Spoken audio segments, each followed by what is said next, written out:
Hello and welcome back, my wonderful tome readers. As we continue, please be happy. This is stream number 6 altogether. And it is going very, very delightfully after the fucking not heartache, a heart attack inducing event on last stream where we almost lost memories of one of our two friends. The only two people we can really be friends with, because, we had to be able to see them once every 24 hours within 24 hours, or they forget everything about us, which is bad. It's very, very bad having to start over from scratch.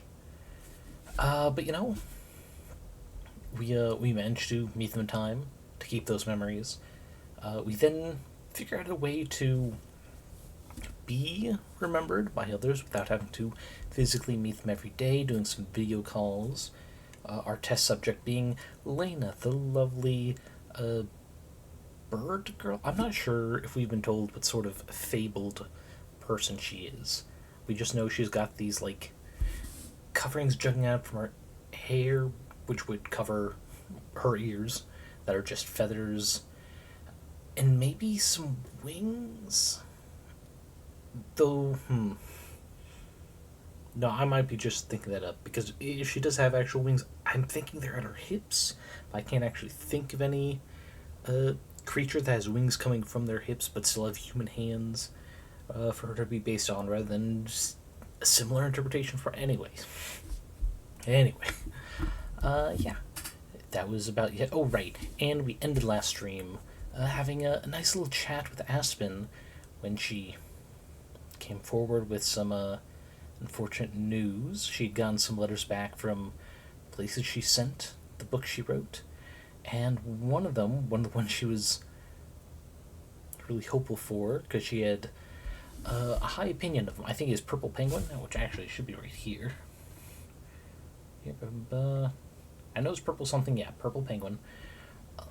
Rejected her manuscript, and it hurt because it was a place that she thought highly of. But Miho told her, hey, there's still a bunch of other ones out there, and I know you're good enough. And she, after they split for the day, Miho worked harder than ever on her letters. As you can see right here in the chat, the text log. Even when it got boring, which doesn't take very long, and after her hand starts to hurt, she kept practicing one letter at a time. She'll get there. She wants to read the book her that doesn't roll off the tongue as well as boif. Her girlfriend wrote. She wants to be able to read it herself, which is adorable. And I really hope she's able to do that before the ending of this particular route, because I'd like them to be able to, enjoy it with others as well. But yeah, we left off last time a couple minutes, I think it was 10, maybe 15 minutes earlier than normal. That's because we didn't know for certain we'd be able to get through Lena's event here at the park. Let's see what activity she is up to today. Early in the afternoon, my phone buzzes as I get a call. I check it expecting to see Juliet or Aspen, but I'm surprised, and not surprised, when I see that it's Lena. Hello? Miho? I need your help. It's an emergency! Oh. Easy money is on actual emergency. It's just an emergency to Lena. But we'll see. We can be surprised. What? What's wrong? Come to the park. I'll tell you there. The call ends when Lena hangs up. I have no clue what's going on, but it sounds serious. I put on my shoes and hurry to the park as fast as I can. When I get there, I quickly spot Lena, her bright pink outfit making it easy.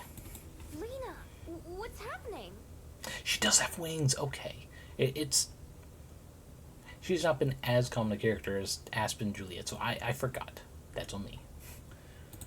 Oh, Miho, good thing you're here. It's a disaster. Cyrus asked me to be in a play with him. I'm sorry, but this guy that you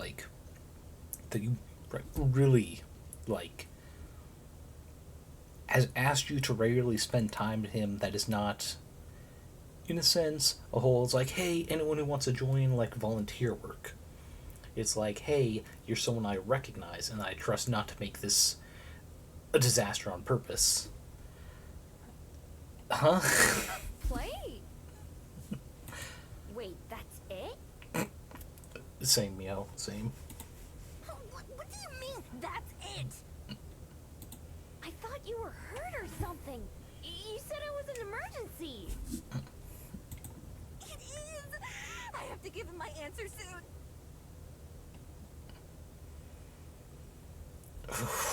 Lena. You're lucky that this crush of yours on Cyrus is adorable. But, like, ma'am. Come on. I sigh and force myself to come down to Lena's level. I was expecting to find out someone was hurt. So I'm just relieved that that's not the case. Okay, I don't get it. Why is that such a bad thing? I thought you wanted to spend time with him. Mm-hmm. I do, but that's a lot of responsibility. He wants me to play Siegfried, and he'd be the White Swan. Gonna need some more context than that, Lena. I don't know the characters, but that seems a little backwards. Are you afraid you can't do it? Sort of. I'm afraid that if something went wrong, that'd ruin any chance I have. Lena, I reiterate, this is not like a volunteer opportunity where he'll take all the hands he can get. This is a play, and if he's inviting you, it's because he trusts you not to ruin it on purpose, for you to actually try. I don't think that that is likely, even if you royally screw it up. I think honestly trying would still leave a great impression. Not honestly trying, earnestly trying. Seeing Lena be so nervous about something is the total opposite of what I'd normally expect from her. Even during the other activities we tried, she always gave it her all. When do you have to give him an answer? Today! That's why it's an emergency! Sorry, brief distraction. How does her shirt, jacket, whatever work? Because I assume this is a zipper. There's a flap going out here, and we're not seeing the edge of it on this side of the collar. And also, is that a side of the collar, or is that just a flap that goes, like, down over? I don't understand the design of this collar. Whoa. Can't you tell him you need longer to think about it? But the play's happening tomorrow! Well, it's already been a while. I thought I'd make up my mind by now, but I still haven't. What do you think I should do? To quote the Sith Lord slash Chancellor Palpatine, fucking do it.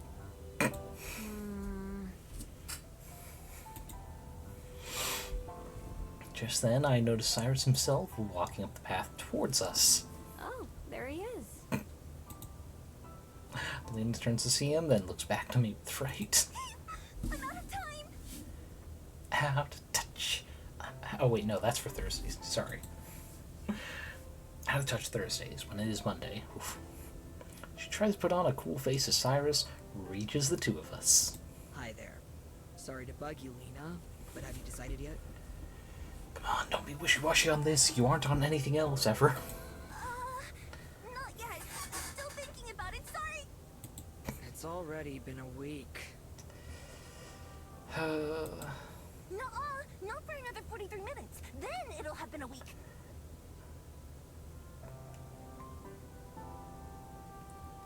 I'm not sure if it's cute she's actually that pedantic, or weird that she's been keeping track of it since, like, down to the minute. Both sides, I just stare at her. Can you make up your mind in the next 43 minutes? You bet I can. Okay. Okay. I'll just stand here. That's probably not going to help. Wait, for real? Wait, all I had to do to to spend time with him is to just be indecisive? Huh. This is not great life advice, audience. Do not do this. Do I look like I'm joking? I can never really tell. Cyrus sighs. Look, you don't have to do it if you don't want to. But I need to know so I can ask someone else. I already have someone cast for all the other main roles. It's just Siegfried and a couple extras that are left. We're gonna get roped in as an extra, aren't we? Finally, he looks at me. Sorry to interrupt your conversation. It's okay. We were just talking about you. Oh. Right, she's not used to peopling. She doesn't know how that sounds. Wait, you know who I am? Yeah, we've met before. We were partners at that painting class. Huh. I was trying to remember who I was paired up with. I have the picture I made, but it didn't really help much. Yeah, I have this magic where people forget about me after a day if I don't talk to them again. It's completely out of my control, just making that clear.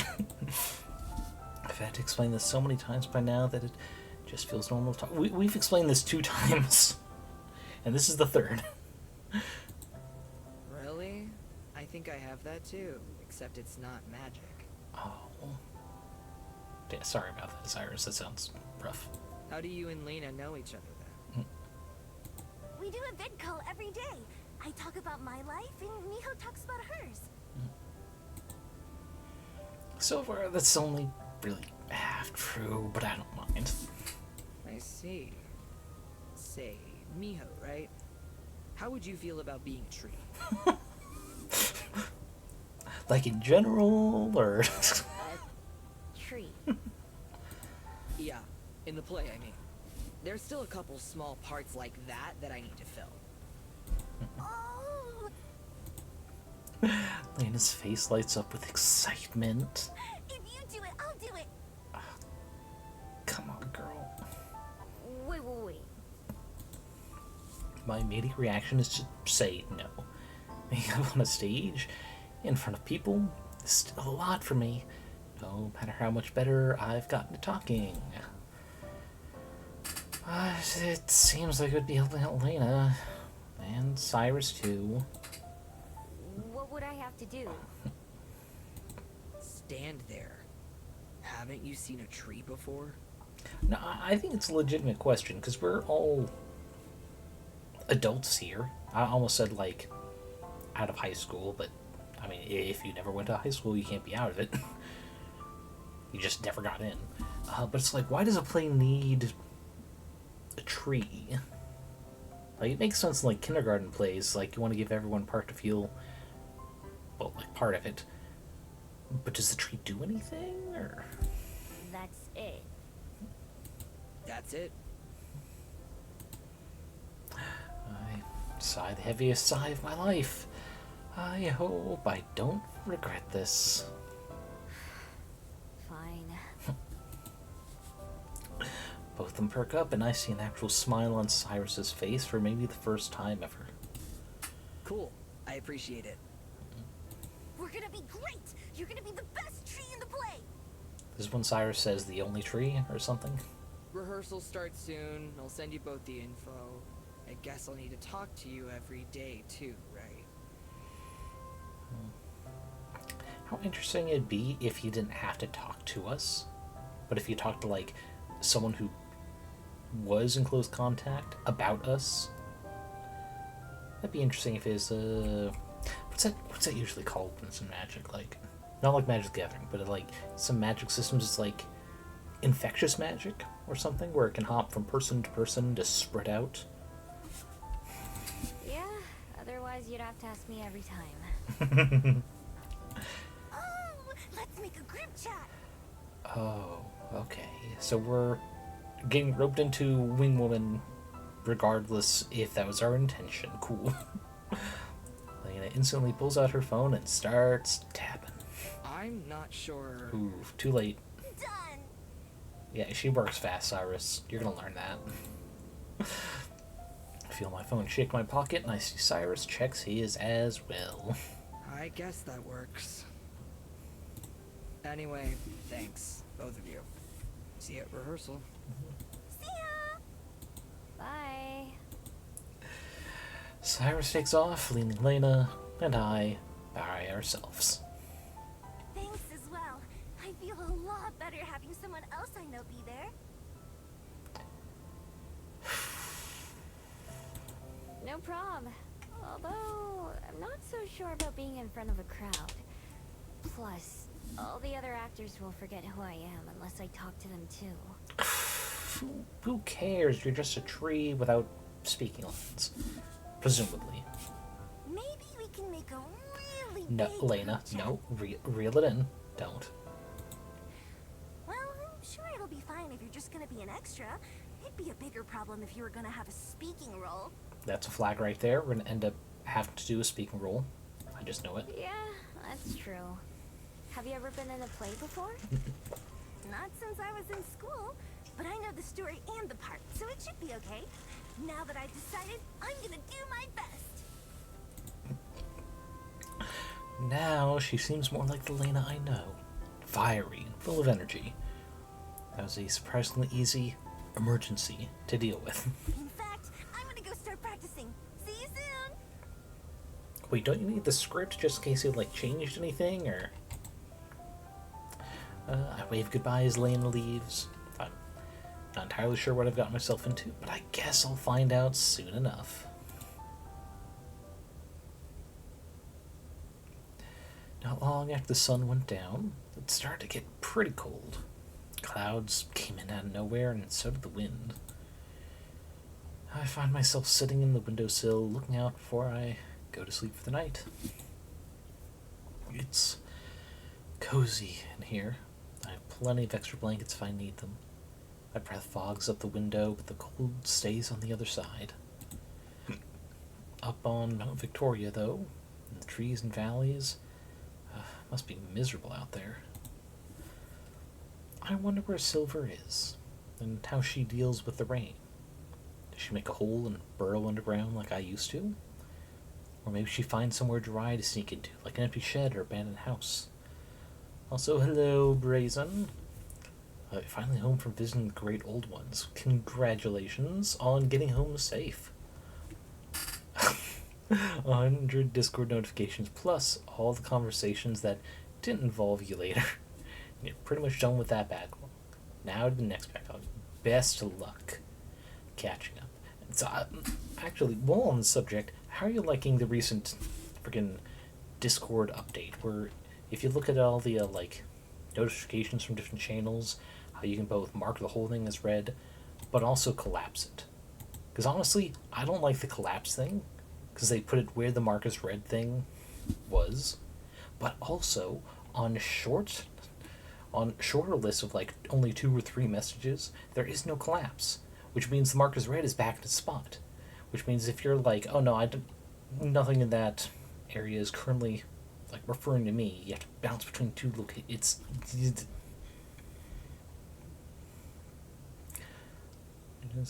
I'm on this way. Yeah, 3 or 4 days ago. Unless you're working from your phone. I am referring to desktop, which might be another difference. I've actually never really done Discord on the phone. I have it so I can check for messages or send a quick one out if I know I'm going to be late to a stream. Now that I think about it, I never really see on top of updates for that, because again, I don't use it really. So you're on PC, but yet, yeah.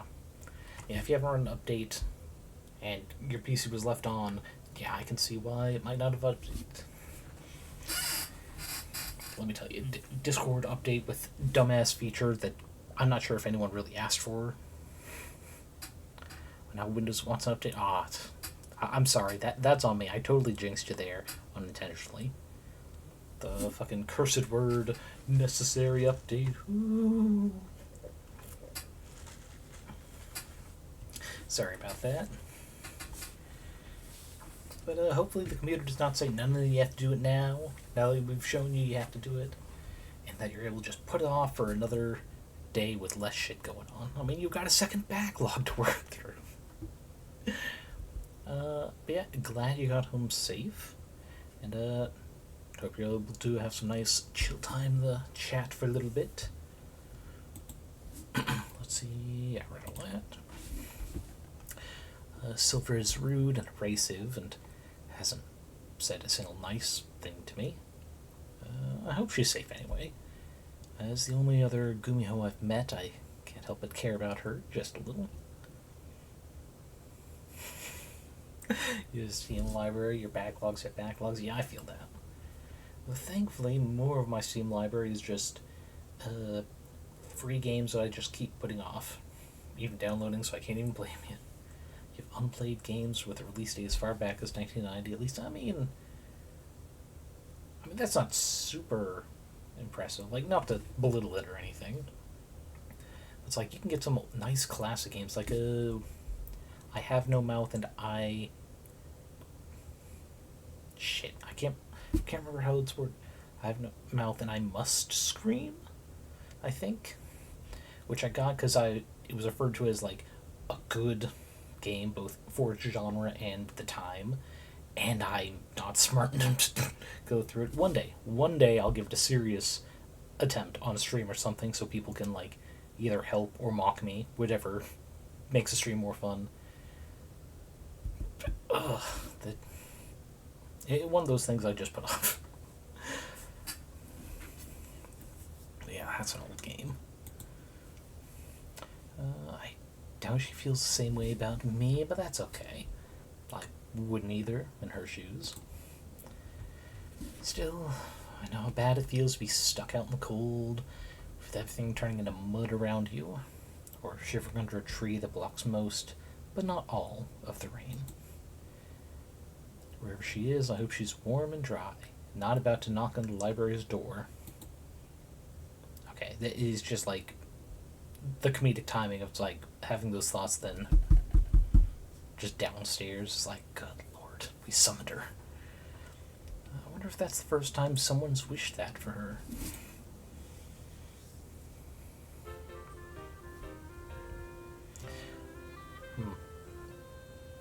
Sorry, just don't. The background is just with the color kind of muted like this. It looks like it should be a flashback. Not quite black and white, but it's close. The next day, the rain has stopped, but still gross and wet outside. Dreary, as Aspen put it.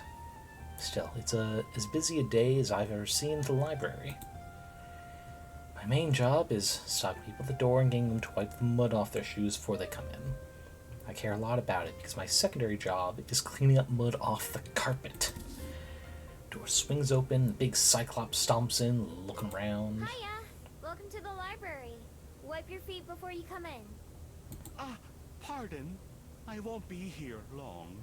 I don't mean to get in your way. I'm just looking for a friend. Brazen Heraldry Studio is 25% off on Steam. Plan to get that once you get home. Will. What a happy surprise to get home to then. And also, now I'm going to have to look that up after stream. Thanks.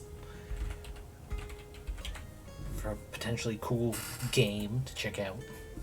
Sounds up my alley, medieval theming and such. Grumble, grumble. Poor wallet. Who's your friend? Oh, no one. I'm sure he'd said he'll be here, but I don't see him. I'll try again later. Oh, okay. Good luck. Thank you. And I do apologize if I got any dirt on your floor. Apologizing all the way back out the door, the Cyclops leaves as quickly as he came. The doors stay shut, which gives me a minute to find some fresh towels and rags. Once the entryway is as tidy as I can get it, sit down behind the desk to work to work on my reading and writing. A game literally heralded design package, good for D&D games like or commercial purpose. Oh, I mean, if it's got the Creative Commons license that allows you for commercial purpose use, that is really cool of them. I appreciate companies doing that. It's certainly a lot easier than free internet. Though there's fun in doing that sometimes. For the non-traditional stuff like porpoises and manatees on a heraldry design. It isn't long before the door swings open again, but it shuts before anyone enters, and I can hear grumbling from outside. Come on, Pippa. At least hold the door. Pippa, what? We're having a big VTuber on in our library? We don't know about the CC license. Store page says you can freely use it for commercial things. Yeah, I know there's a specific term for, I know it's like a subset of the CC license. I just can't remember it. But yeah, I assume if they're saying you can use it for commercial things, they may also not be familiar with the term under the CC license. I'm protecting the notebook. You get the door. Here, let me. Oh. Okay, so not the VTuber, but they are young. It also feels wrong for them to be that tall against Miho, because she is not particularly short either. The poor door pops open one more time. 3 kids in matching uniforms trudging. Yes, a trio of young whippersnappers. 2 of them, including one carrying a notebook, who must be Pippa, look around in awe while the other girl approaches me. Hello there, miss. My name's Cello.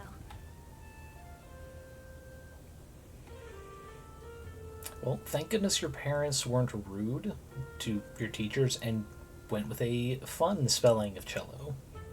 My friends and I are here in New Zealand for a class trip, and we're supposed to research and put together a project on a special place in Wellington. Well, here's this library. I work here. We were hoping you might have some suggestions for where to start. Aw, man. No one ever thinks the library is special. Hey, I'm Miho. But, I'm not the best person to ask, really. I've only lived here for a couple months. But I know a couple people who might be able to help. One of them's at work right now. The other one also lives here at the library. But she's asleep right now. Did you say she lives here? Well, he popped it real quick. And did you say also? Armand, Pippa, please. I'm sorry my 2 friends don't know how to not be so nosy. It's fine, it's fine. Julie, she's the one who owns this place. And I both live here. I have a room upstairs. That sounds like it would be too good to be true. Think about it. You'd have all kinds of books around for inspiration. All the books in the world and no ability to read them. Yet. Or just for reading. It'd be impossible to get bored in a place like this. You'd be surprised. But you guys aren't the first ones to say that. Is it alright if we look around? It is a library, you know. They're meant for looking around. It's still polite to ask. Yep, it's fine. Let me know if you need help finding anything. We will. Thank you. Yeah, thanks. The noisy pair head off to browse the books. Although they seem like carefree kids, I can tell that they are handling the books with respect, as Juliet would say. The third girl, Cello, stays by the desk. Ms. Miho? Since you're new here, would it be alright if I asked you a few questions about your experiences? She also has a notebook with her, although it's smaller than Pippa's. It reminds me of the ones Aspen always carries with her. Sure, I don't mind. But, like I said, I don't know much about Wellington, or New Zealand at all. That's okay. It's why I wanted to ask. I also haven't lived in Amarina for very long. I'm not even from the underworld. Okay, so more world-building knowledge. Amarina is a place in the underworld, and hopefully we'll find out some more about what exactly is the underworld. Is it like another country, continent? Is it in another dimension that connects with, like, sea level to here? I don't My know. family and I just moved there, so I don't know it the same way Armand and Pippa do. I hope that didn't sound weird. I know what you mean. Don't worry. I'm not from the underworld either. Go ahead. Ask away. Thank you. She takes a seat in one of the chairs near me, tail curling around one of the legs. Is there anything you wish you'd known before you came here?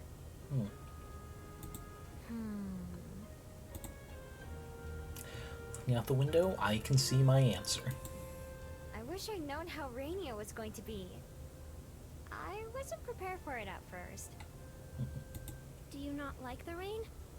I love it. It reminds me of being home in the ocean.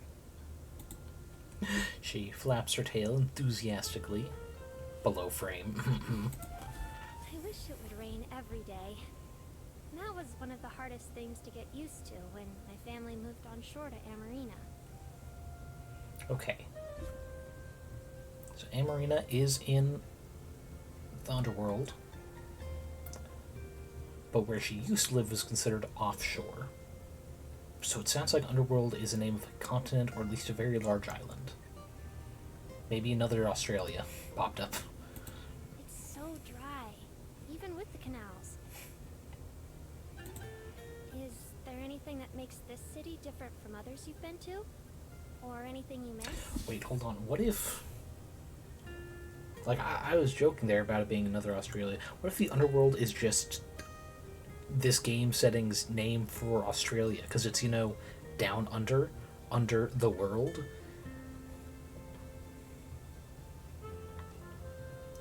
Which mean they're from somewhere in... what's the region called? Oceania?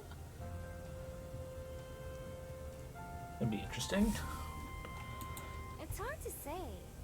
I've made more friends than I have anywhere else. Maybe it's something about the people. Everyone I've met has been really friendly. So, there's not too much that I don't have here.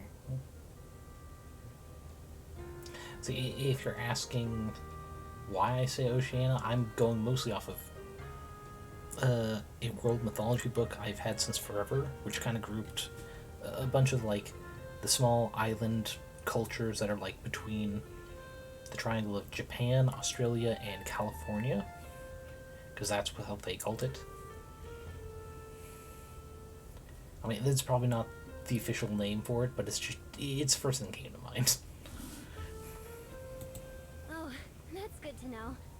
It's not always easy for me to talk to people, so I've been worried about doing this report. I'm the same way. I think you're doing just fine. Yeah, that sounds about right. Right enough for navigation. Yeah, it's like it feels like a good enough word for at least if you, well, maybe not Google. If you DuckDuckGo'd it or something, you'd probably get close to it. Thanks, Ms. Miho. Did you ever have a project like this when you were in school? Joke's on you. I never had to go to school. Because when I was your age, I was a... Well, no, she probably would have been a Fox girl at that point. I don't think Foxes lived 12 or 13? Unless I'm mixing that up with Dogskin. Fuck. Well, I didn't really go to school, so to speak. Were you homeschooled? Oof. Something like that. Yeah. Oh, I see. I just have one more question. Do you have a favorite place in Wellington so far? My favorite place?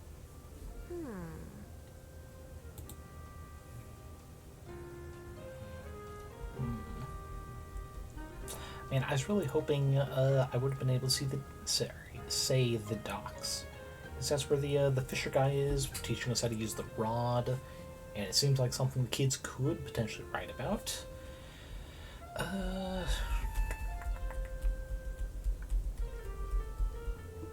There's also, they live in a land down under, a region infested with venomous creatures, and they're not there to fuck spiders. Drow are Australians. Yeah. It's a very fun way to interpret that, especially for freaking accents. Actually, no, that actually does make sense. If you treat, like, the regular above-ground elf races as various forms of, like, Englishmen, and such, that would be kind of funny. The Drow are the exiled Englishmen of the fantasy race elves. Sorry, fantasy elf race. I hope someone's done that. Not in an insulting way to Australians, but it's just a fun reason for their accents. Let's see for in here. If this were me, I'd probably say Mount Victoria. Sun elves are English, moon elves are Welsh, wood elves are Americans.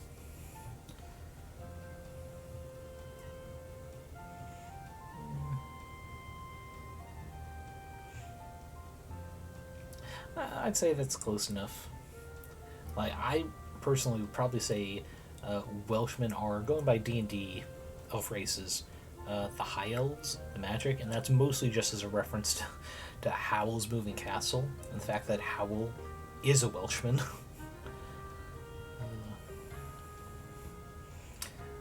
Yeah, we'll say library. Right here at the library. It's where I can relax, have a meal, or take a nap. Being out in the city is fun, but nothing beats being at home. That does sound really nice. I think it's hard to feel like you belong somewhere until you find a special place for yourself. Wisdom from the mouth of babes. You all heard it. After writing down all my answers, Cello puts down her pen. Maybe that's the problem. No matter what, it's going to be hard for us to write if we don't see anything for ourselves. Brazen popping in. It's like, no. The Sun Elves are English. They're the ones who screwed over the Dark Elves, the Dragons, who believe themselves better than any other mortal species. Okay. See, personally, I separate the, like, Sun Elves that seem to be, like, the High Elf equivalent in, like, Spelljammer type settings, separate from the High Elves. But that's also because in my setting, the Sun Elves are, like, incredibly Catholic coded. Like, they're... Like, Spelljammer's Inhuman Wars have been rearranged a bit to be more like the Crusades. Both in the fact that it was, in some ways, more about politics and racism than actually caring about the Holy Land. To be clear, Sun Elves are a subset of High Elves, which includes Moon... Yeah. And I know that, but it's just like, in my mind, they're like completely separate. It's like Sun Elves are, by their own like internal logic, only the High Elves of a particular planet. Which would be the like Forgotten Realm equivalent. Any others, like as soon as they leave that planet, even for a short time, they lose Sun Elf status and they are only merely High Elves. It's like they don't even want to like talk to lineages where some of the family has gone off and come back or married in. It's like that's how heavily Catholic coded they are. They're super specific about the dumbest shit. And yes, I am intentionally being a little mean because, like I said, they are the Catholic equivalent in that setting. Because, man, fucking Pope. Like, not to sound like a Calvinist Scotsman, but I will not stand for popery in my goddamn setting. It's like, oh, fuck your appointed by man, speaker for God bullshit. But we're getting a little bit too political. When there might be some Catholics who enjoy my VODs and go, wait a second, this librarian's mocking us and we aren't even there to defend ourselves. It's like, to any of those who are offended, block me and move on with your life. Otherwise, I'm gonna end up blocking you.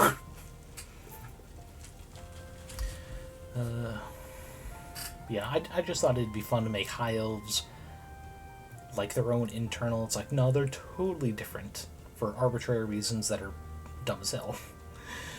Thanks for answering all my questions. We're going to be here all week, so we'll probably come back with more. Yay! The average age of the patrons for this library are about to drop for a week. Anytime. Good luck with your project. Thank you. I'll go make sure my friends aren't causing any problems either. Excuse me. They're not causing problems, luckily. After a while, all three of them leave the library again. Nice kittens.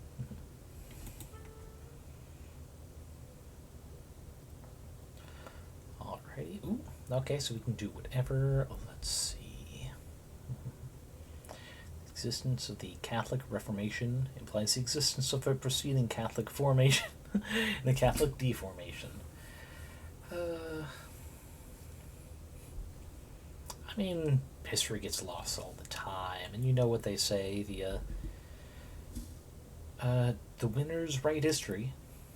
So I can see, the particular groups that came out on top of the formation and deformation absolutely, pretended it didn't happen. That those are the fucking anti-pope following bullshitters. I say in my attempt to yes and. I'm sure Martin Luther would have had a thing or two to say about the deformation aspect. Well, I'm sure he would have had another, 99 theses to comment on it. Let's see, we've never gone to the Bell House Cafe when there wasn't a story event. I wonder what's going to happen. Like, do we get to meet some of the other co-workers of Lena and Aspen? Something feels weird in the Bell House today. I can't quite put my finger on it. What could it be? Did they redecorate? Is there someone watching me? Is there a gas leak? Praising what they got 99 theses with a bitching. Did I mix up the two things? I know it was like a long ass thing, but I can't remember how long the list of theses by Martin Luther was. Wait, I think I got it. All the other patrons are reading books. Like proper paper books, not just fake books on their computers. The covers are all the same style, so it occurs to me that maybe these are all students doing assigned readings or cramming for a test. So glad I don't have to go to school. Still, though, being the only person without a book is making me feel kind of left out. Maybe I'll go hold a book for a while at the library to feel better. There are 95 theses. Oh, I was close. I was only off by 4. And it's either 99 problems or 99 red balloons that would get mixed up with that.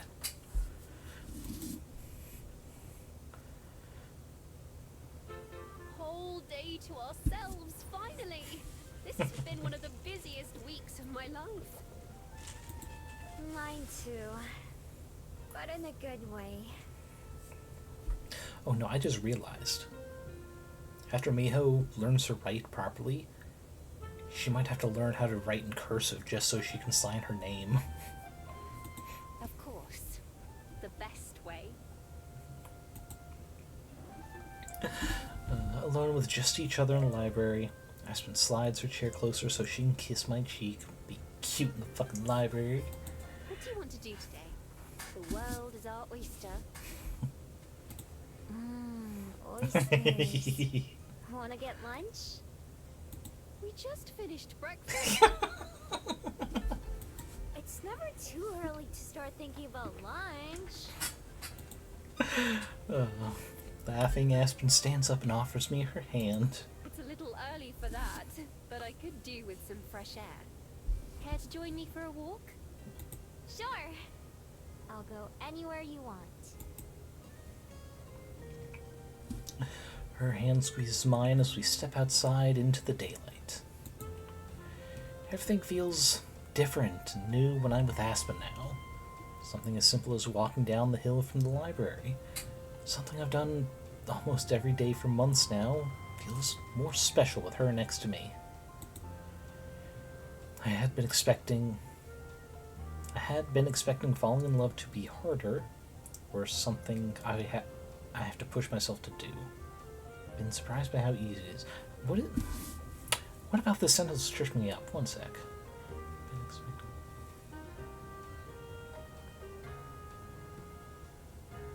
I don't know what made my brain go, wait, no, molasses, we cannot read, somehow. Like a dam that had been holding back a river, since I let myself open up to the possibility of being in love, the rest has come naturally. Simply existing around her feels nice. I meant it when I said I'd go anywhere she wanted. It's been a while since I've seen the ocean. How about a walk to the waterfront? Sounds good. That's where the oysters are, after all. Not quite what I was thinking, but close enough. Let's see if I can remember how to get there. Oh, I know the way. Want me to lead? By all means. I take us towards Mount Victoria and the beach. Other people smile or nod or wave as we pass them by, sometimes with a word of greeting too. I can't believe you've only been here a fraction of the time I have, but you already know your way around so much better than I do. The better to ditch the cops. I used a lot of that time to learn. Besides, navigating is second nature for me. I can do it without trying. I'm glad, because I'm not sure if I've ever mentioned, but I'm terrible with directions myself. It's a good thing you offered to lead, because I was about to take us in the other direction. That would have been fun too. Would have been a surprise for both of us. Yes, and for whatever poor person whose yard we wander into. What is a stranger but a friend you haven't met yet? Don't worry. That's something else I'm good at. Not getting caught in people's yards. Aspen laughs at that. Maybe I'd be better at it than navigating, at least. Do you ever miss it? That life, I mean. Nah. She glances at me in surprise. That was awfully quick. You didn't even have to think about it. I've thought about it a lot, actually. Almost all the time for a while. But even though there are things that I miss, there are too many things that I have now that I couldn't give up. Like this. The problem is not thinking about a question that in itself some would say is worrying. The problem is if you think about it often and go, you know what, this obviously horrid answer just might be the right one. I stop walking for a second so that I can kiss her cheek, like she did to me this morning. Very true. You better not give that up. Still, you've got to avoid things like going to work or paying bills and all the other little things that most people wish they could run away from. People like you? Absolutely people like me. I first fell in love with reading because it was an escape from the real world. A distraction from being alone, or sad, or anything else.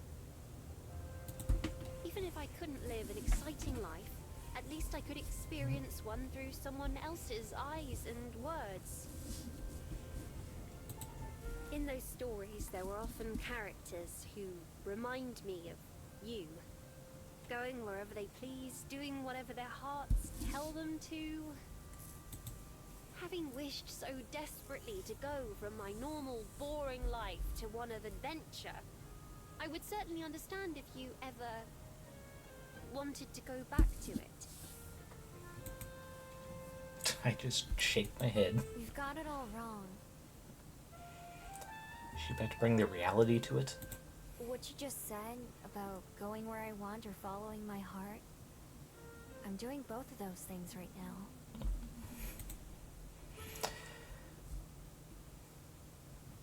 That was a lot cuter than I expected she was gonna say. I thought she was gonna bring some harsh reality. It's like, yeah, no, it's nice going literally wherever I want it, as soon as I wanted it. But you know how hard it is to get good food when your choices are theft or thrown in the garbage? It's like that. Probably should have shaken Aspen a little bit. Ooh. FBI's arrested 21-year-old guy for infecting 1,000 Steam users with malware-laced games, stealing a couple $100,000 worth of cryptocurrency, including some $30,000 from a streamer gathering donations for his cancer treatment. Dude's lucky the feds got him before Valve team did. Yeah, no. For sure. And also, if a streamer was able to raise $30,000, fucking the number of fans of that streamer who would probably also fuck that dude up before the feds got to him, give him the chance. It's like that. Like, you know, I'm gonna be honest. I can see the appeal of scammers using like malware and such to steal money instead of getting a real job. I can see the appeal. But I also have fucking morals. And like, before I could steal anywhere near that much money, I would probably off myself from guilt. Because that is horrendous. Like, honestly, I can't put into words the thought of stealing money that was fundraised for someone who needs medical treatment. It's like, fucking have fun in whatever respective hell you believe in, man, because there's no way that behavior is getting you to an eternity in paradise. I may be an atheist, but holy shit, doing that go against my morals and ethics all the same. Yeah, no. And it's like, I think I've made this stance clear in previous streams, not recently, from what I can recall. It's like, I think the kind of community and moral framework religion can give people was great. Way back in the day. Like so far back in the day that Tuesday wasn't even called Tuesday. Back when bad hygiene was regularly bathing yourself. Back when you actually needed a village to probably make sure everyone could be fed and sheltered and not go insane from cabin fever every winter. On top of, staying warm. It's like the community a church can give. I can see how helpful it could have been before the wonders of modern technology. But now for like, what about the price of a meal? In some places you can get a bus like towns over. And it'll get you there in like a couple hours. When if you had to walk it, even if you had like a horse, it would have taken like multiple days. It's like,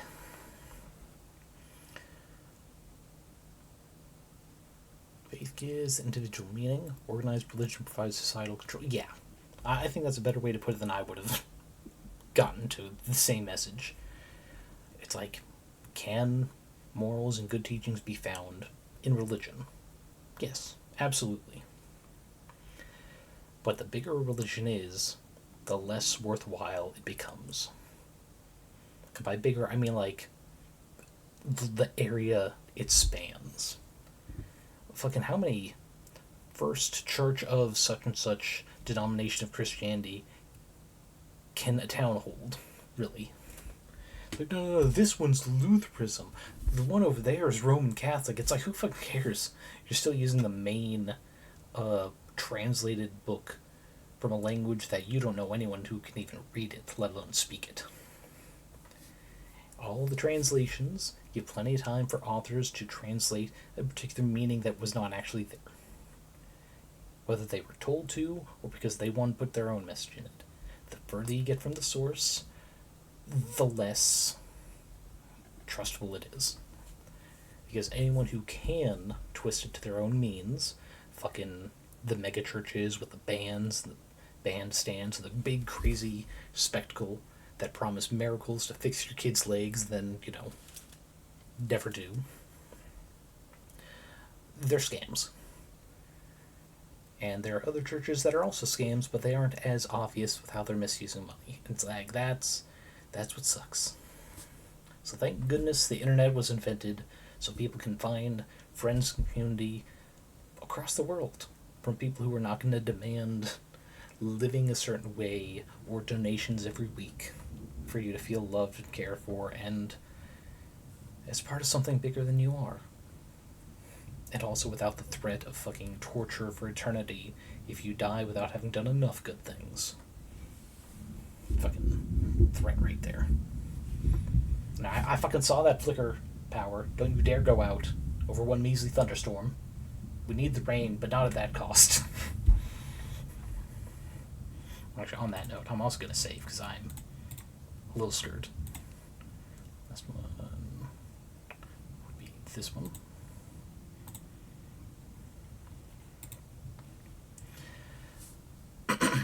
I guess back to the nice fluffy romance story before I go off on another anti-religion rant as much as I'd like to.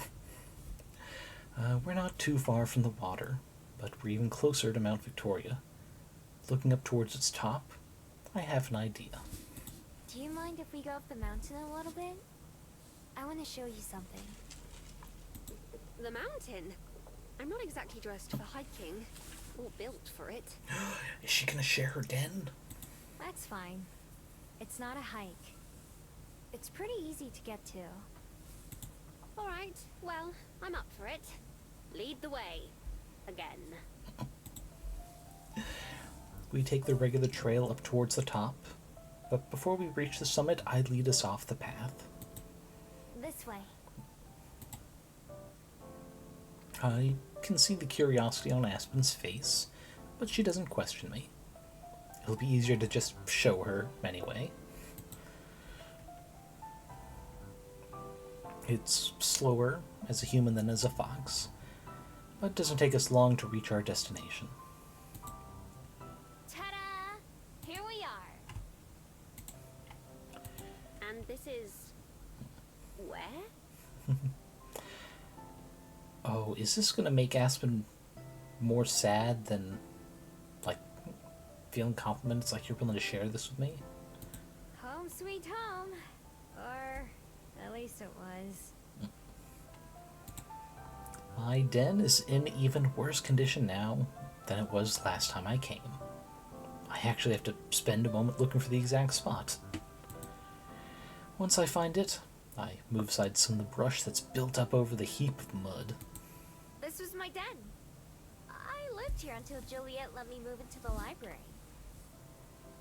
I buried food that I stole in the ground to save it for later, so everything was at least a little dirty. And when it rained, my ceiling would turn into my floor. Still, it was one of the nicer dens I've made, if I do say so myself. And I've made a lot of dens. But now that I've had my own bed, pillows and stuff, it'd be hard to sleep in a hole in the ground again. Looking around, Aspen nods. She picks up a branch that's fallen halfway into the collapsed burrow. I do love what you've done with the place, though. Ceiling on the floor, or not. You can say it's a hole, that's fine. Well, if you ever need a break from your apartment... We both laugh, and I hope that Aspen believes me. The same way that she feels about me, that I feel about her. She paces around a little bit, exploring the area. Not that there's much to see. Eventually, she returns to my side. Thank you for showing me all the same. Even if it's better, I know it can't be easy to just turn your life around 100%. There are things I miss sometimes, but trust me, I like what I have now way more. If I didn't want to be with you, I wouldn't be. I'm really good at running away from things I don't like. I'm not going anywhere. Aww. I have seen that for myself. It's true. Exactly. So I mean everything I say to you. Everything. I don't mind at all, but standing with her next to what used to be my den, it feels like a strange collision of my past and present. It's taken some getting used to, and there are still things that surprise me or that are tough to deal with in my everyday life. When I dug this hole, I never would have guessed it would be the last time. Before Aspen, before Wellington, I never had anything else to go back to.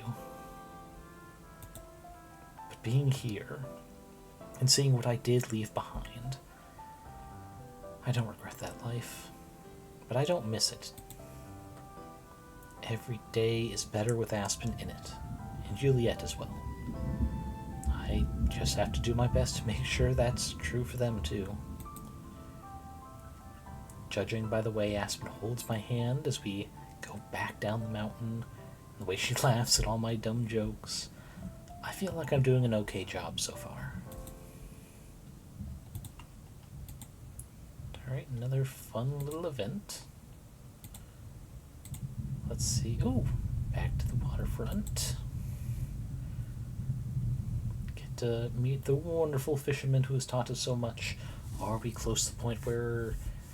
I can't remember what he called it. The king or something fish. That is considered lucky to have got.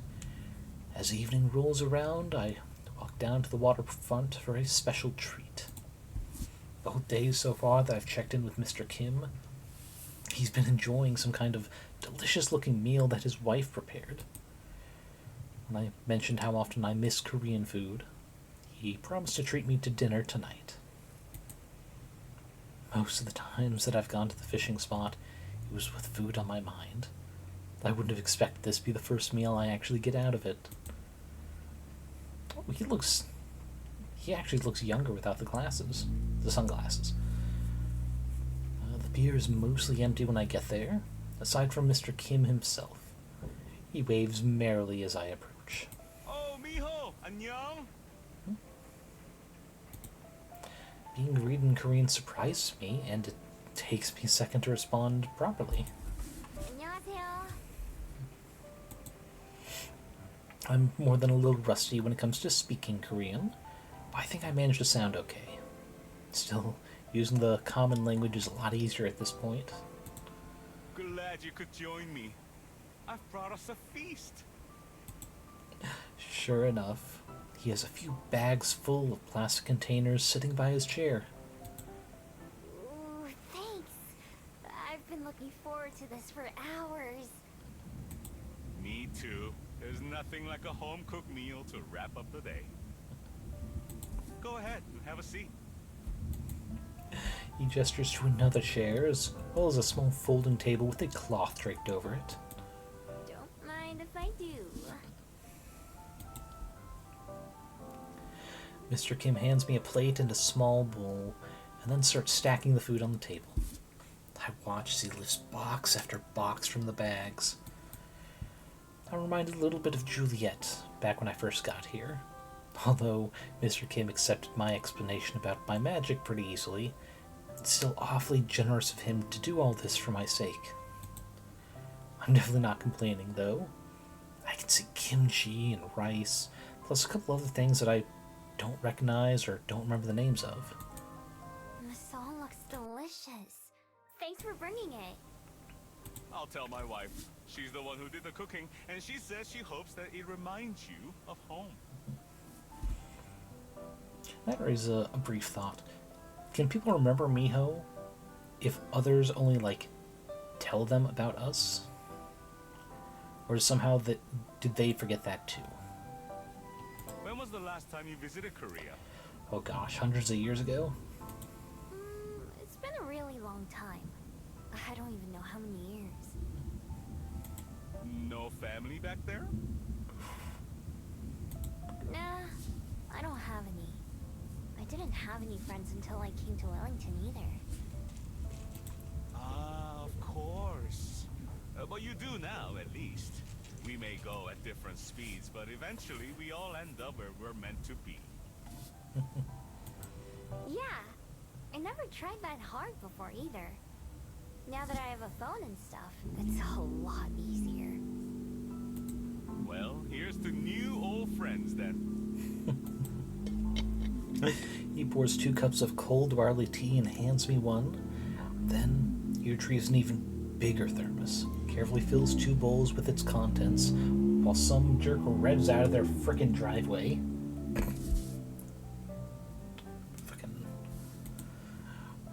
The aroma of chicken and garlic hits my nose the moment he takes off the lid.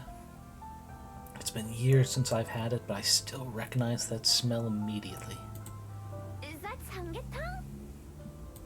It sure is. The nose knows, doesn't it? I don't know when the last time I had this was. Soup is made from boiling a chicken with ginseng, and there's sticky rice stuffed into the chicken. The last time I was in Korea, it was a special occasion whenever I was able to enjoy a bowl. It was a lot harder to steal compared to solid foods, so the only times I could have it were when I actually spent money to buy some. Modern day Korea is very different from the Korea that I come from, but I still have some good memories from my time there. Honestly, I never had that, but thinking of just how much flavor there must be in rice that is cooked within a chicken, it's very tempting. Finally, after pouring the soup, Mr. Kim hands me a spoon and a pair of chopsticks. Let's dig in. I have to carefully arrange all my dishes on the table and on my lap to make everything fit. He pops the tops of the various sides and serves me a bit of each. It's been a long time since I've used chopsticks either, but my hands remember how to hold them. Oh, the food tastes even better than it looks, and it looks pretty good to begin with. From the spicy tang of the kimchi to the rich broth of the soup, everything is amazing. The barley tea is the perfect addition to wash everything down. Go ahead and eat up. I can always have more at home. He leaves most of the food for me, only nibbling on a few things.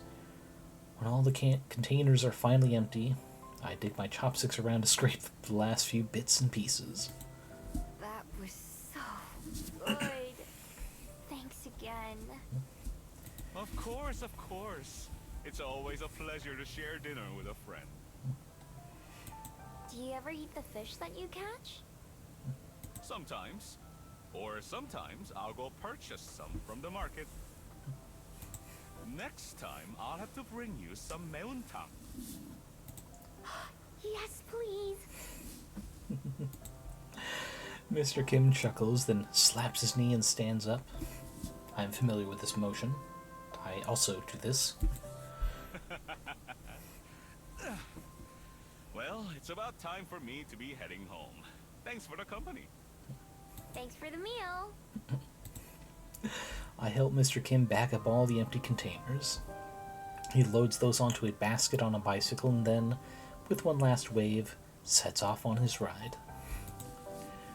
For a little bit longer, I stay on the pier and admire the sea, enjoying how pleasantly full I am. Then I start walking home as well.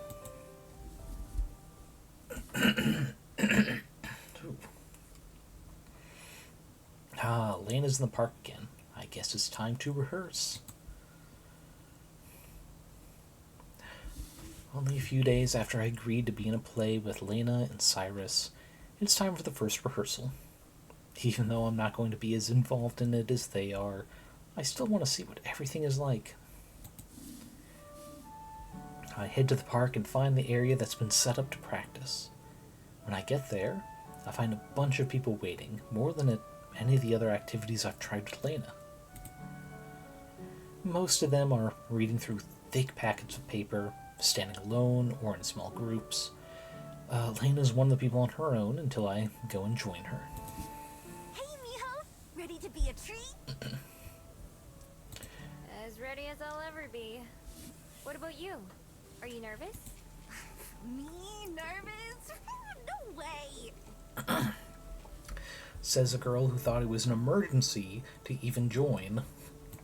So that only happens when it comes to Cyrus, huh? Just a little. That's different, though.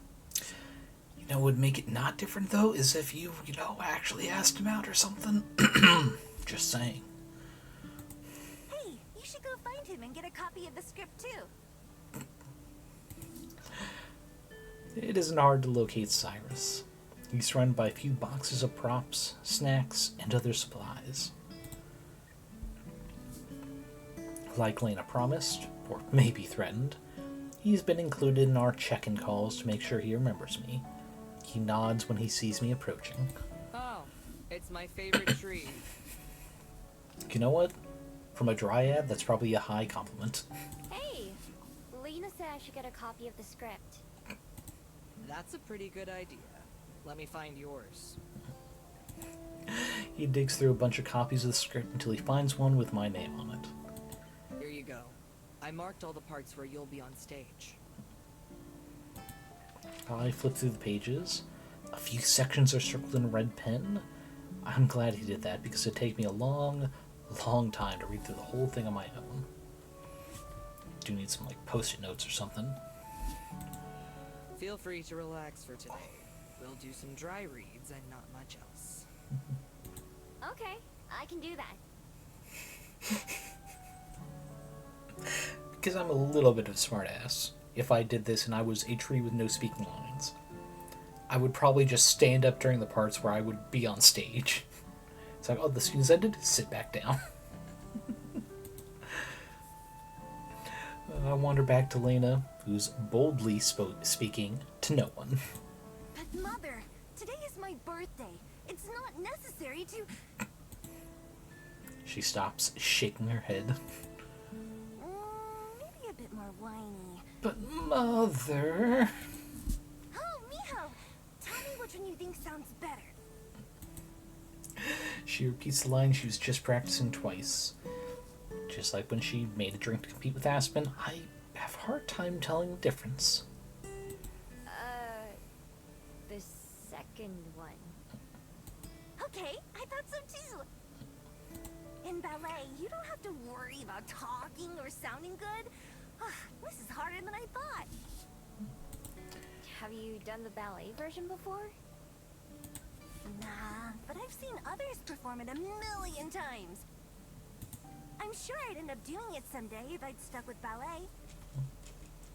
Why'd you quit? I never really got the chance to ask before. Lena looks off into the distance, seeming unusually serious. Her wings sag and she bites her lip. It's kind of complicated. Lena, Miho's entire life is kind of complicated. You're fine. Mostly because my parents really wanted me to do it. Like, really wanted. Ballet or dancing or anything like that. But I'm just like, hello? Can you get any more cliche than a swan girl doing ballet? Or any of that stuff? That's one of the reasons I wasn't sure about saying yes to Cyrus. I thought it's because you couldn't speak to him without shoving your boot down your own throat. I don't get it. What's so bad about that? Oh right, Miho's not cultured. Swan Lake. They're always like, do this, do that, it's tradition, it's expected, blah, blah, blah.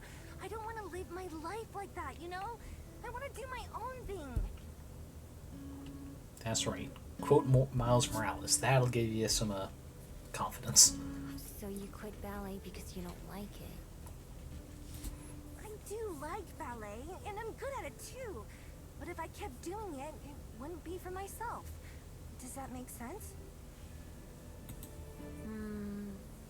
I think so. I certainly understand. That's me and my relationship with art. It's one of the few things my old man wasn't a dick about.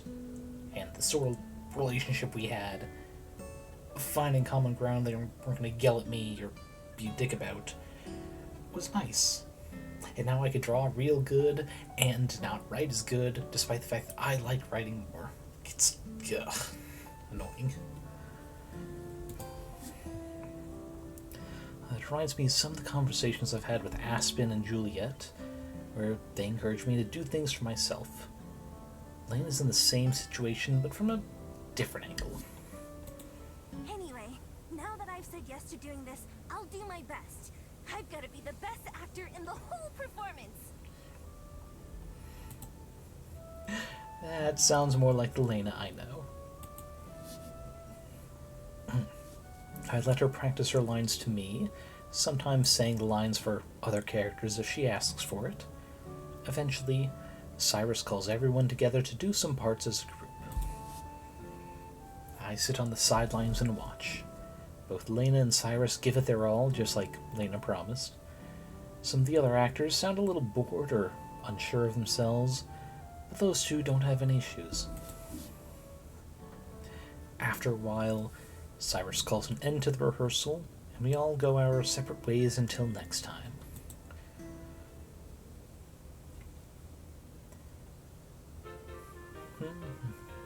Hey, the Whippersnappers are back. The first guests of the day are these school kids from last Friday. They enter one at a time, not struggling with the door this time. The girl I talked to before, Cello, comes over to the desk. Good morning, Ms. Miho. Morning. How'd your project go? We're still working on it. Some of us are. Some of us just want to wander around. Rude. It's not wandering if you have a destination. Around isn't a destination. Around is looking for a destination. They remind me of Lena and Aspen. Cello sighs and rubs her face. She must have to put up with this a lot. Well, that's why I wanted to come ask for Ms. Miho's advice again. Again? Yeah, have you met her before? Wait. Hold on. We've done several events since last time they were here, and Miho said they were here last, right? What's different? Cello, you have answers we need. What? She helped us just a couple days ago. Is this a Cello thing? Pippa and Armand look at each other confused. Even with her back to me, I can tell Cello is too. I've gotten so used to my friends remembering me that I didn't even think how weird it was for Cello to remember. As strange as it is, it just feels like I'm the mystery instead of a life-changing event. Another question I can't answer. In other words, not worth dwelling on. I just shrug at Cello and smile, the same way I've seen Aspen do sometimes. It's fine. It's just a thing that happens. The young mermaid doesn't look totally convinced, but she nods all the same. I've seen Aspen do that plenty of times too. Well, if it's fine with you, I had another question to ask. Ask away. Last time, you told me about your favorite place. Are there any other spots in Wellington that you like? Could it be knowing more about us makes us harder to forget? Or is it because she wrote them down? Because she did write those answers down. She looks back at her friends who are both distracted by some of the library decorations. We're having trouble settling on a topic. Oh, I know. The girl, Pippa, hurries back over the desk. I didn't even think she was listening. Do you think you could show us around town? Pippa? That's a lot to ask, don't you think? That would be the Lena of the pair, for sure. Now all three of them are at my desk. She can say no. She's working. She can't just get up and leave. Actually... There still aren't any other patrons yet. I don't think Juliet would mind as long as I come back. I can't spend all day, but I can show you a couple places. Really? Are you sure? Yep. All three of them look at each other, then grin in unison. The first place I take them is to the top of Mount Victoria. This was one of the first places I went to when I came to Wellington. It's so beautiful. Cello and Armand both stand at the railing, looking out at the city the same way I first did. I wonder if they're feeling any of the same things I did. Pip is right behind them, with a notebook in one hand and a pencil in the other. At first, I think she's writing, like Aspen would be, but when I walk a bit closer, I see that she's drawing instead. In a few quick strokes, she sketches out the shape of the railing and the slope of the mountain. A few scribbled boxes turn into buildings and houses. Ooh, you're really good. Pip's head jerks up, surprised. Thanks. Despite saying that, her face turns red and she snaps the book shut. Oh, look at this. Both Pippa and I turn to see Armand and Cello standing by the binoculars. Cello puts her hands to them, but then pulls back, frowning. I can't see anything. Oh, here. Fish around in my pocket until I find a couple coins and hand them to Armand. Thanks. He feeds them into the machine, and Cello's able to look around. Whoa. She pans slowly from side to side before letting Armand have a turn. He looks all over, bouncing the lens up and down. Pippa, do you want to try? For a second, she considers it. Then Pippa shakes her head. It's fine. Let's see something else. Next, we walk down to the waterfront, where the market is. The sea is as blue as I've ever seen it. Oh, it would be nice to go for a swim.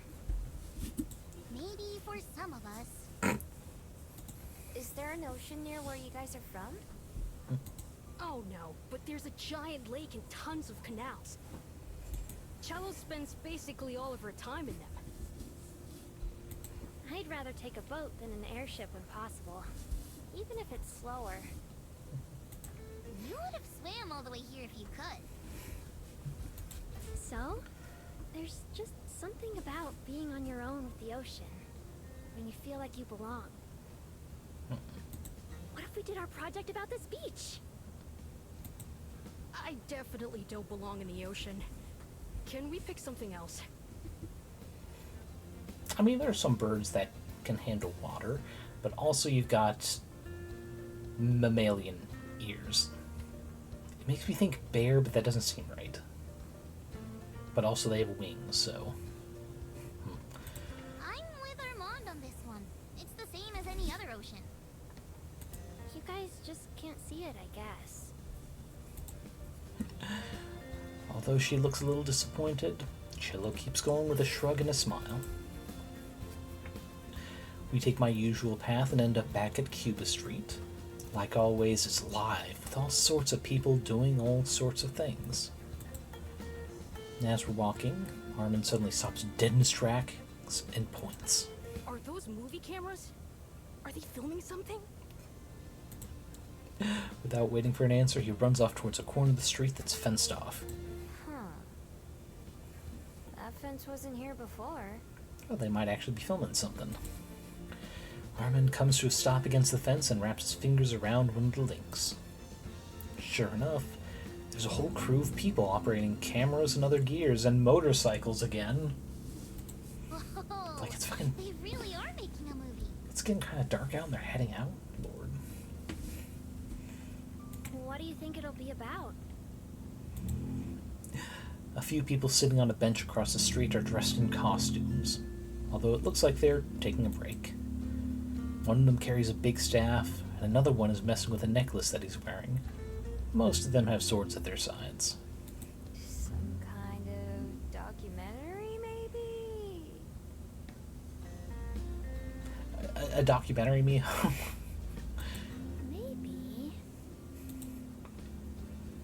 burly man with a short mustache notices us and stomps in our direction. Hey, you kids, scram! Get out of here! But we were just... Yeah, I don't care what you were just doing. Move it! Disappointed, all four of us head back to a more crowded part of the street. I glance over my shoulder to see if the guy who yelled at us is still watching. He is. He makes a grumpy gesture at me, and I turn back around. We'll see how he likes being harassed the next day by someone he doesn't recognize. Sometimes I remember why I used to not like humans. What a jerk. Yeah, sorry, Armand. Oh, it's okay. I got to see a little bit at least. His voice comes out kinda shaky, like maybe it isn't okay. But I don't think he'd want us to point that out. I might know a way to cheer them all up. The Bell House! Okay, one more stop. Yeah, I called it. The familiar ring of the Bell House's door greets us as we walk in. I hold the door for the three kids who all trail in behind. Hello, and welcome to... Miho? Welcome to the rest of them, too.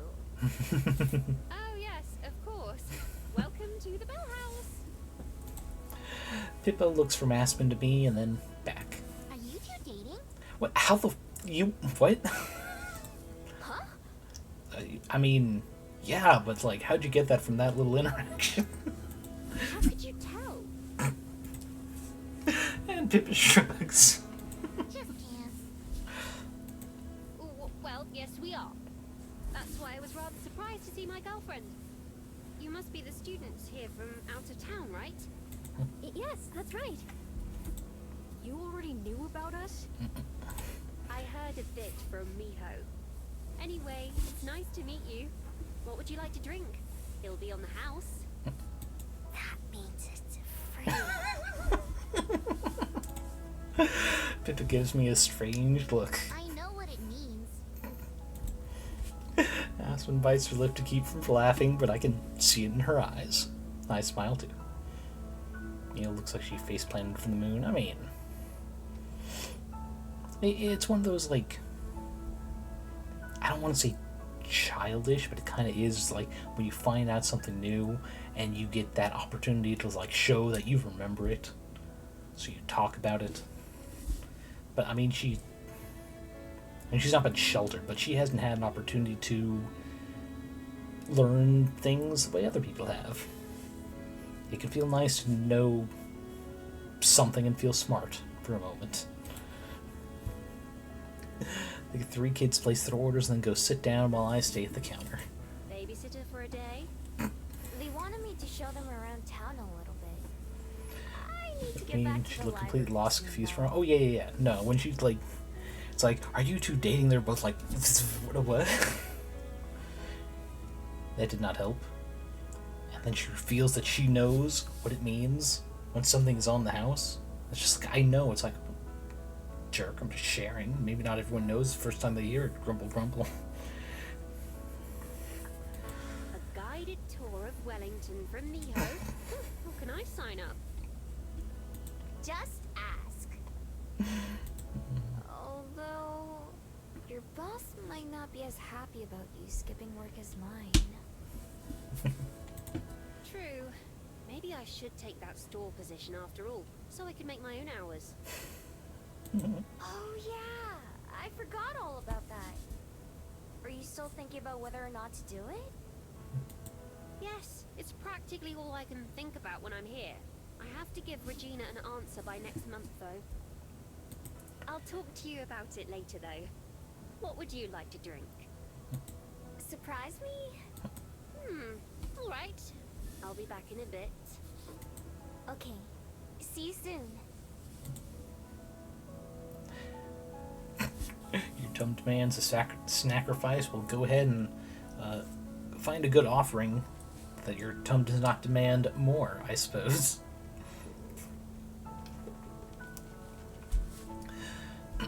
Well, she goes into the back. I sit down at a table in the corner with the three students. The cafe is fairly busy, with many of the tables populated by humans and fabled alike. Our area is relatively empty, though. Pippa has her notebook in her lap and looks to be drawing again, although she angles the book so no one can see it. Thanks for taking us around today, Miss Miho. Yeah, thank you. I'm sure we should be able to settle on a topic after this, right? Armand nods under Cello's withering glare. Right. Pippa, on the other hand, doesn't seem to notice. She's fully absorbed in whatever she's working on. Pippa, did you have any ideas? No response. Sighing, Cello just rests her head on the table instead of trying to get Pippa's attention again. I still think we should just make it about the ocean. Pippa's kind of right, though. It's hard to make the ocean seem special. What about the movie crew? Just without that guy at the end. But would that really be showing Wellington itself? Maybe not. Better not be about Miss Bio here, and her kindness showing you around. It's almost like it'd make all three of you remember her or something. For a moment, everything is silent in our corner, other than the scratch of Pippa's pencil. Then she smacks that down on the table and she turns her notebook around for us to see. Look! Even as a sketch, it's easy to identify the Bell House. There are a few changes, like the plants and decorations, but it's still unmistakable. She's drawn it from the outside, with an overhead view right beside it. In there are the tables, populated by people that I hope aren't supposed to be us. Wow, Pippa! May I see it? Pippa, reluctantly, hands the notebook to Cello, who holds it up so I can see better too. The Bill House isn't the only thing she drew, though. Part of the street outside is shown, including some sketches of statues and storefronts that we walked past. Across from her, Pippa waits anxiously. I thought that a coffee shop might show it best. How all the different kinds of people exist here. It's a place that everyone loves, no matter where you came from. At least, that's what I was thinking. I think that's beautiful. Oh. Aspen's shoes click against the floor as she approaches us, with a tray balanced on her hand. Stopping at our table, she picks up the first of 3 drinks and hands it to Pippa. Sorry, I couldn't help but overhear. But I often think of the Bell House the same way. It's something I love about this place. In fact, I first met Miho here. Oh god, no, you're gonna make the report about us. Please don't. Pippa's eyes go wide. Destiny? Pippa, no! I've wondered the same. Aspen, don't encourage her. Cello sets the notebook down on the table before taking a sip of her drink. Her eyes light up when she does. Whoa, this is really good. Armand nods vigorously in agreement. I'm so glad you like them. Miho, I forgot your drink at the bar. Would you like to come get it? Oh, sure. Behind me, I'm pretty sure all 3 of the kids snicker amusedly. At the counter, Aspen hands me a steaming cup. I breathe in the scent and try to identify it, but I can't. What's in it? A surprise, remember? Tell me what you think. Ooh, no drink. Take a small sip, being careful not to burn my mouth.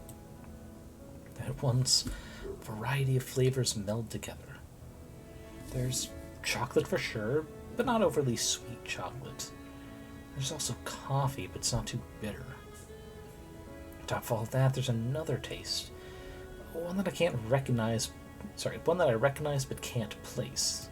I love it! Phew, I was afraid I may have used too much chocolate. Nah, everything was perfect. But what's in it besides coffee and cocoa? Not cocoa, real melted dark chocolate. We usually only put shaving on drinks, but this was a special one. Mm-hmm. The other flavor is lavender. Sometimes people don't like the flowery taste, but I thought you might enjoy it. Definitely. What's it called? I'll order it again for sure. It doesn't have a name yet, actually. I'll try to think of one. In the meantime, I'll write down the recipe so I don't forget. If she's a romantic, she's gonna name it... Well, maybe not like Miho, but it's gonna be something related to her, for sure. I take another sip. As good as the first. May I try it?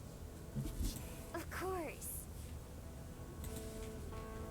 I pass the cup to Aspen, who stares at it for just a moment before pressing it to her lips.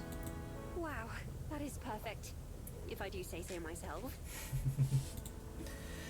And she takes another sip. Hey, don't drink it all. Chuckling, Aspen returns the beverage. Sorry. I'll make my own on my break. Is that soon? Unfortunately not. In fact, I should get back to work before too long. If Lena catches me, I'll never hear the end of it. Literally. Alright. I won't keep distracting you then. I should get back to the library. Although...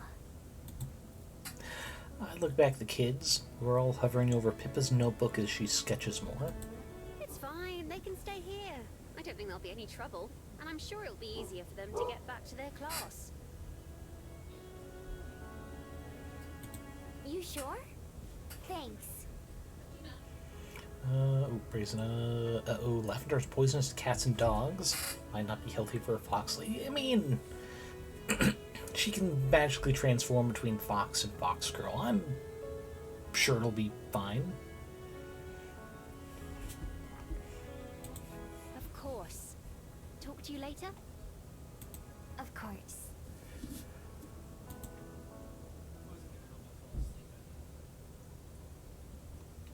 Well, that was cute.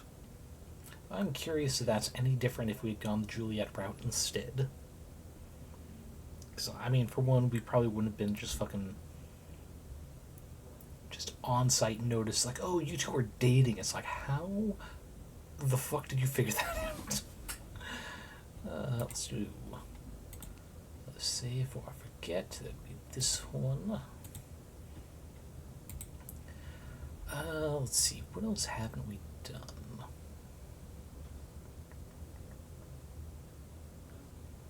You know what, let's check out... actually, Mount Victoria. Maybe we can run into a random event with Silver or something. There must be some kind of dog marathon happening soon, because a ton of people are walking their dogs up the mountain today. In this form, dogs don't usually bother me. Speak of the devil. Dogs don't usually bother me, but for some reason almost every dog I walk past today tries to stop their owner to sniff at me. I'd be lying if I said it was making me kind of nervous. I do my best to ignore them and continue on my way, but after the 10th or so dog tries to physically drag its owner over to me, I'm starting to get weirded out. Did someone put a sniff me sign on my back or something? While twisting around, checking to see if anything strange was stuck to me, I remember something in my jacket pocket. Right. I snapped a bunch of beef jerky this morning. How could I forget? A little hiking gift from past Miho to current Miho. Thanks for the snack. That was kind of cute. Gonna go here because Bray's got a see your Pathfinder group and a patch of flowers that were basically the fox counterpart to catnip for cats. First, the pet fox Kit got high as a kite. Then the two Kitsune characters went to the rescue, and well, the inevitable hilarity ensued. Oh yeah, it's like all but the poppy field from fucking Wizard of Oz. Let's go. Yes, let's go into the flowers and get high instead of passing the fuck out. It is nice when fantasy drugs are a bit more than just crack, but I don't know, a wild magic surge on top of it or something.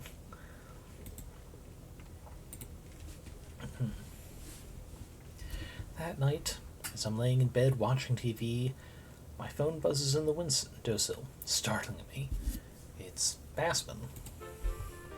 Hello? Miho, I didn't wake you, did I? The orc and the rat folk were confused at why the two mages were acting so strange. Yeah, I'm sure they were. But also, it's the first time seeing Aspen's nightshirt. Simple but cute. I do like it.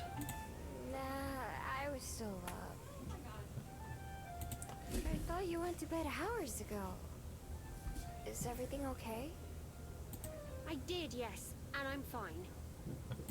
I woke up to get some water and saw that I had an email. And after I read it, I couldn't wait to tell you. Ooh, is it news from one of the manuscript places you sent? Are you to? ready? Sure. She clears her throat and gulps down some water before she starts. Dear Ms. Benoit, you've read your draft, and we're very impressed with what we've seen so far. Fist bump. At the moment, it's a couple steps away from being what we're looking for, but we'd like to fix that. One of our representatives will be in the Wellington area this Friday. Would you be available for dinner to discuss more? Best regards, Avery Frost, editor. I'm pulled upright in bed as if Aspen were here telling me in person. Whoa! So they're gonna do it? They're gonna publish your book? Maybe. Well, it sounds like there are still some details to be worked out, but... Congratulations!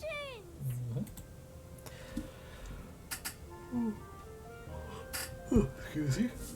It's a good thing Juliet doesn't sleep during the night. I can hear her laugh through the phone and can't keep a grin off my own face. Thank you. Thank you. It... Wait a moment, I'm not dreaming, am I? Nope. Good. Lately I keep thinking that my life has been going far too well, and surely I'll have to wake up soon and find that none of it was real. Aw. Mood, though. No way. Although, it sounds like maybe you should go back to bed. Probably. I'm not sure I'll be able to fall asleep again, though. You wanna come over? Juliet's awake too. She laughs again. It's like, yes, slumber party. Tempting, but I shouldn't. Tomorrow, though, after I get off work. We're gonna celebrate? Damn right we are. Let's go somewhere, just the two of us. Sure. Like where? Dunno. Figure it out when we get there. Of course. See you at breakfast then? Aspen yawns, causing me to yawn. 3. Ooh. God, there's not even a visible, like, yawn motion. It's just eyes closed, mouth slightly open. And still my body goes, oh, we need to join in on this. Alright, I get the message. Good night, Miho. I love you. I love you too. Good night. Settling back down to bed, I can't keep a smile off my face, even as my eyes get heavier. If anyone deserves some good news, it's Aspen. I'm so glad she can stop worrying so much now. Oh, don't worry. She's gonna have more to worry about real soon. And again, free reign to go anywhere.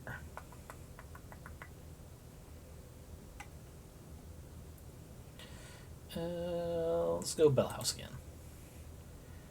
Feeling a little lethargic, so maybe I'll have a warm tea and a long, peaceful sit. I can always count on the Bell House for its cozy atmosphere, after all. Buy my drink, find my favorite seat, and settle down. Then I watch a kid across the cafe knock his midnight double chocolate swirl drink on the ground and immediately start crying.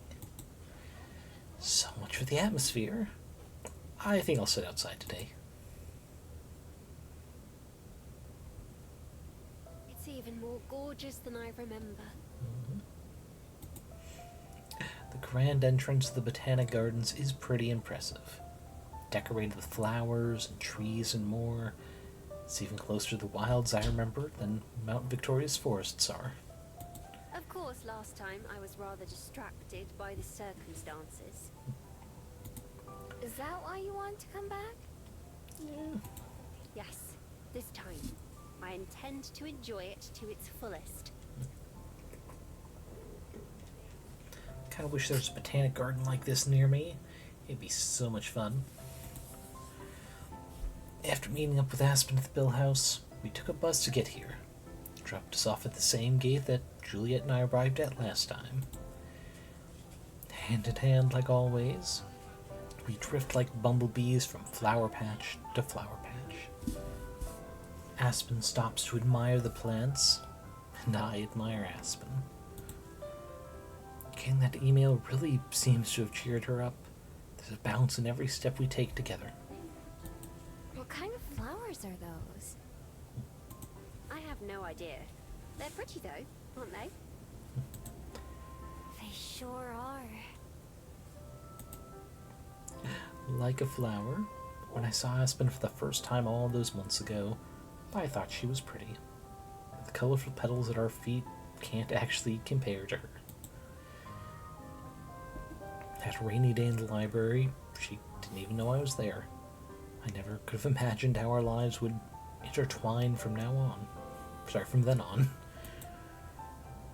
But it's everything we've been through since then. All the things I've come to learn and know about her that make her beautiful. We both talked about that day, and everything after, a lot. Still, I don't get tired of thinking or hearing about it. Every day just makes me appreciate her more.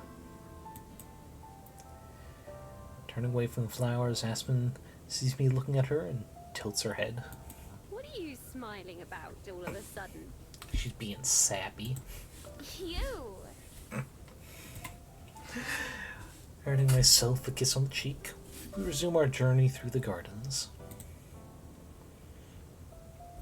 The winding road takes us past more flowers, through forests, and across ponds. Everywhere you look, there's something new to see. For the most part, I let Aspen lead us, content to see whatever she wants to see. Even when that means standing around for a couple minutes while she reads the tiny words on the big signs. Excuse me. The sun begins to set, our walk getting gradually darker, but neither of us are in a rush to leave. When we round into the corner, we reach a new area of the park that we haven't seen before. A small river runs along the path, and on one side is a large embankment. Trees with long, saggy branches run along the top, making a curtain along a lot of it.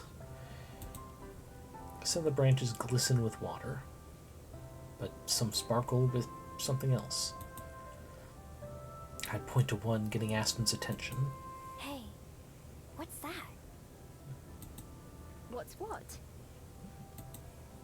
She follows my line of sight, then her eyes light up when she sees it. Oh! We both hurry over to where something small and blue hangs from one of the branches, glowing like a firefly. There are silky threads hanging from the trees, too. They look kind of like spider webs, but softer. Is it a fairy? Not quite. They're glowworms. Oh. She reaches a hand up, cupping the bright orb without touching it. Oh, worms?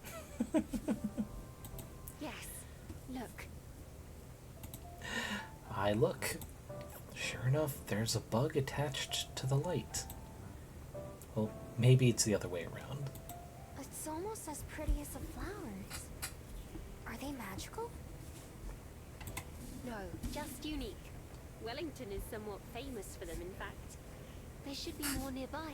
Shall we look for them? Sure. Let's go. We follow the embankment, peering among the trees and dirt for another glimpse of light.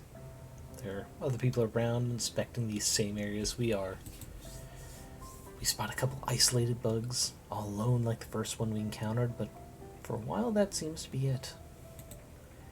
However, as the night begins to set in and the sun disappears behind the hills, that starts to change. Before our eyes, lights gradually appear as more and more glowworms take their places, like candles being lit in the dark. The blue-green webbing almost seems to hover in midair at parts, since we can't see the trees themselves as easily. Finally, we come to a part of the ridge that brings us both to a halt.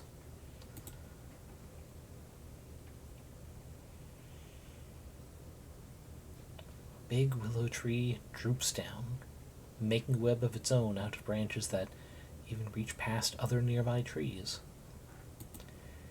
Glowworms hang from them like holiday lights. There are more here than we saw on the way combined. When we first arrived at the gardens, Aspen remarked on how gorgeous it was. Now she's speechless. She takes a step forward, and then another, drawn like a moth to a flame. I stay at her side, impressed by the glowworms, but unable to take my eyes off Aspen again. Her eyes wide and mouth agape. She's the most easy to read person I've ever met. The simple way she always wears her awe on her face, and her heart on her sleeve, even when she tries to hide her feelings. To me, that's another thing to love about her. I've already seen it happen a few times. Aspen, who always tries to have the perfect words, finds herself at a loss for them so often. Everything she feels so much. As scary as that may have seemed at one time, as we became friends, and then more than friends, it's something I've come to admire. She says that meeting me was destiny, or that maybe she just got lucky. I don't know a thing about destiny, but I know the second part is wrong. Or at least, only half true. I'm the lucky one here. Hey, Aspen?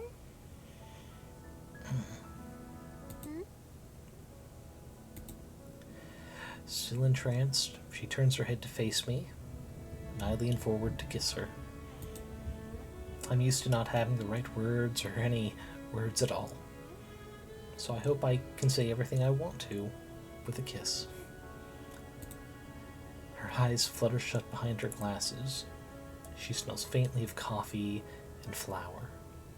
Her lips taste like love. I hope she knows just how much she's made my life better. Just by existing. Just by being her. We part, but just barely. Foreheads together, she smiles, the light in her eyes brighter than the one around us. What was that for? Not that I mind, of course. Just because. I was thinking about how lucky I am to be able to do that. These girls are gonna make me cry with how fluffy this romance is. I see. In that case... And she kisses me again. Just because? Because I love you. And so you'll keep doing that? That's the easiest promise I've ever made. God, the cavities are coming in. So sweet. Eventually, we walk away, letting some of the other searchers enjoy that spot. We follow the winding path through the gardens some more, taking our time, and stopping to admire anything that catches our eyes. There are plenty of those. Not just the flowers and trees, the lamplit pathways and streams, too. At the end, we leave from the gate we entered through, taking a shuttle back into town. I walk with Aspen to her apartment before we part ways for the night. Excuse me. Holding my hands outside her door, she gives me one last kiss. Thank you for a perfect evening, Miho. It was your idea to go there. So, thank you. It was only perfect because we were together, though.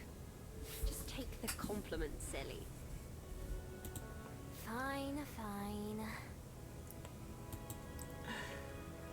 Smiling, Aspen steps forward and hugs me, enveloping me in that coffee and flower scent. Well, shall I see you tomorrow then? Yeah. I already can't wait. Me either. Good night, Miho. Good night. With a final wave, Aspen disappears into her apartment. I make my way back to the library feeling lighter than air. It's going somewhere delightfully sapphic, exactly. Delicious.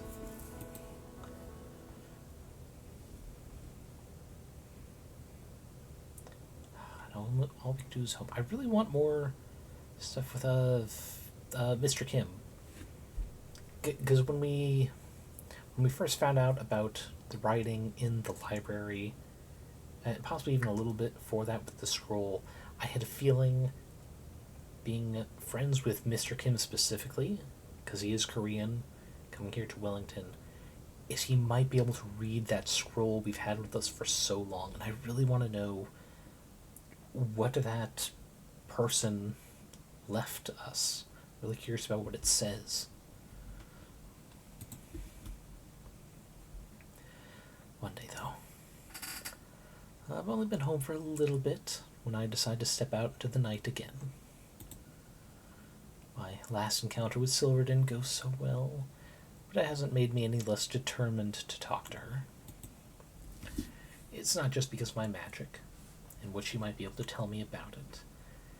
It's because I also want to help her. I know that I can't tell her that outright, but every passing day that I spend with Aspen, or with Juliet, makes me more confident in my decision to stay around Wellington. While I don't expect things to go exactly the same way for Silver as they did for me, I hope that maybe someday she'll want to change too. Make my way to Mount Victoria doesn't take very long. Just like last time, I change forms and search for Silver scent, locking on and following it through the forest.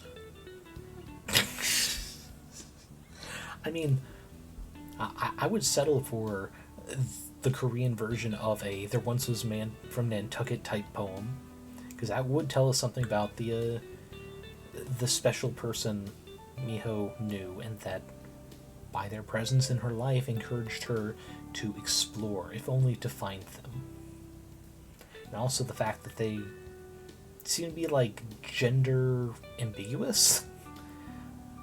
Like, the voice actor sounds very much like a voice actress, but some of the pronoun use, I think if it's ever strayed from they, I think it's been he. So I'm honestly just curious what they would write, and if that would diminish anything for Mio.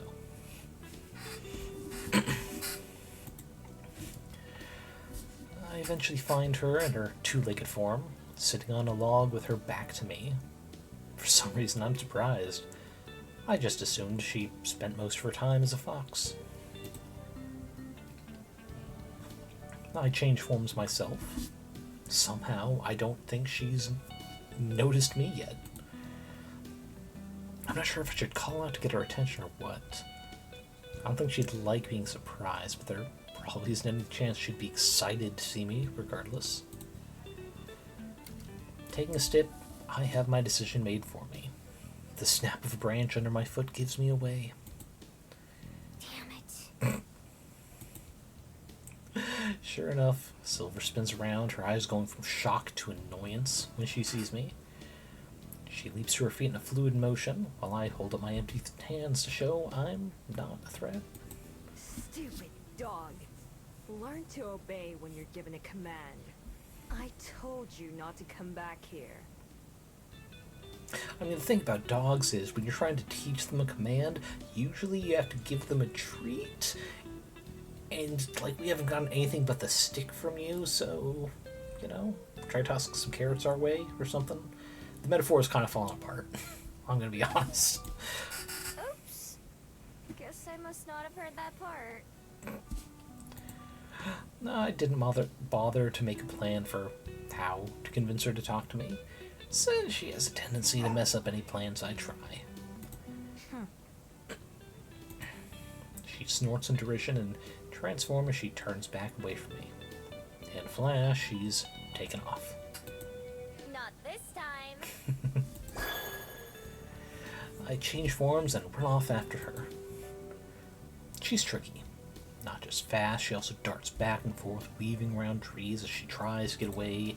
I don't let her, instead keeping her in my sights, even though she manages to stay ahead. The forested area isn't very big, but she backtracks so much that it feels huge. If we were in our other forms, I'm sure she'd be shouting taunts at me, or obscenities. Instead, it's gravely silent, other than the soft sound of our paws on the leaves and moss. Silver eventually gives up on trying to confuse me, instead puts on a burst of speed, pulling further and further away from me. Why is she so determined to run away? Why am I so determined to catch her? The first part is tough to answer, because running away is easy. I understand, because until recently, that was exactly what I would have done too. But for the second part, it's harder to say. I push myself as well, trying to run faster than Silver. It's hard, though. My legs are already aching. I have to start relying on my ears and nose, not just my eyes, to track her. Suddenly, see her again, not that far out of reach. When she spots me, I can see her try to dash again. Only this time, she doesn't seem to be able to pull it off either. That's when I notice her limp. It's subtle, enough that I can only tell when I'm closer up to her like this. One of her back legs is definitely giving her trouble, and it's starting to slow her down. When it becomes clear I'm going to catch her, she abruptly halts, transforming back in a flash.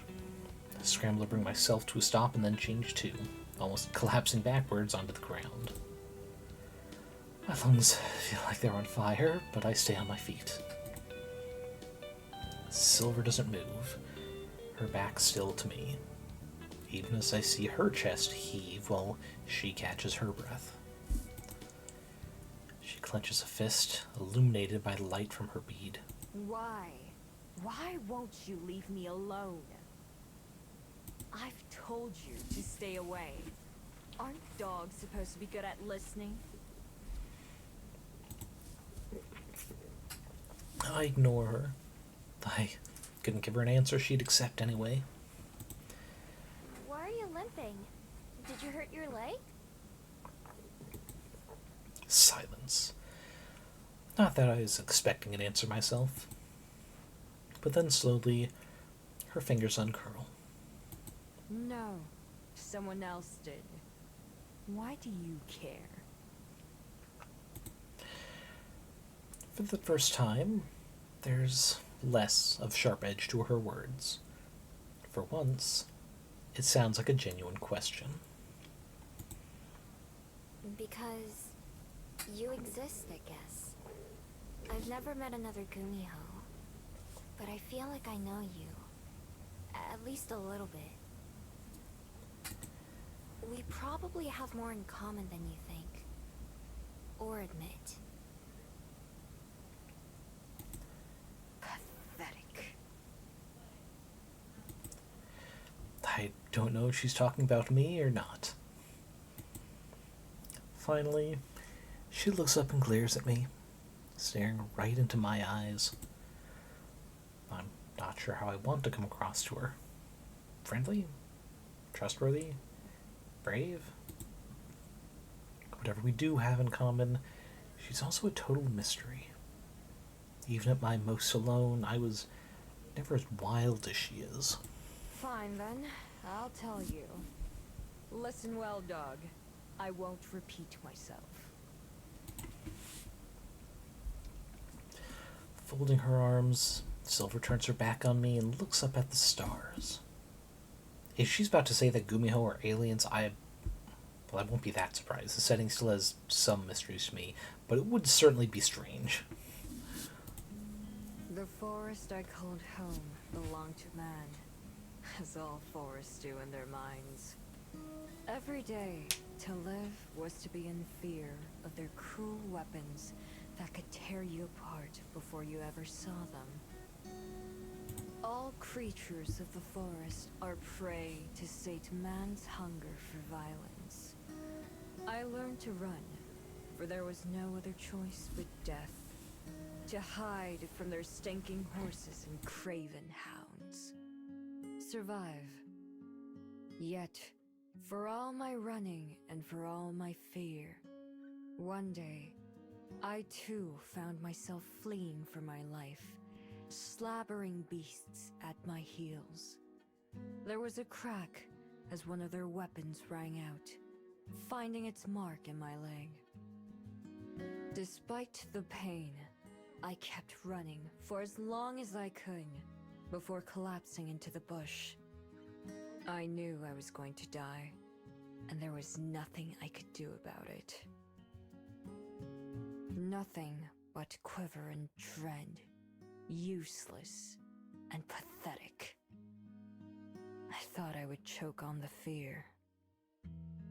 Instead, as the first of the hunters arrived, sadistic pleasure in their eyes, the pain in my throat became something else. In that moment, it transformed me. I was more than a pitiful fox. I became something greater, something powerful. In a flash, the fear came for them instead. They screamed the same way we foxes do, in agony and terror. The pain I felt was nothing compared to the euphoria of strength. It served me greater than fear had.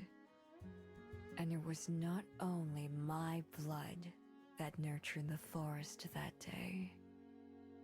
I knew that my wounds would heal in time, but that power would never leave me. They did, and it hasn't. Never again will I suffer a human to harm me, or anyone else.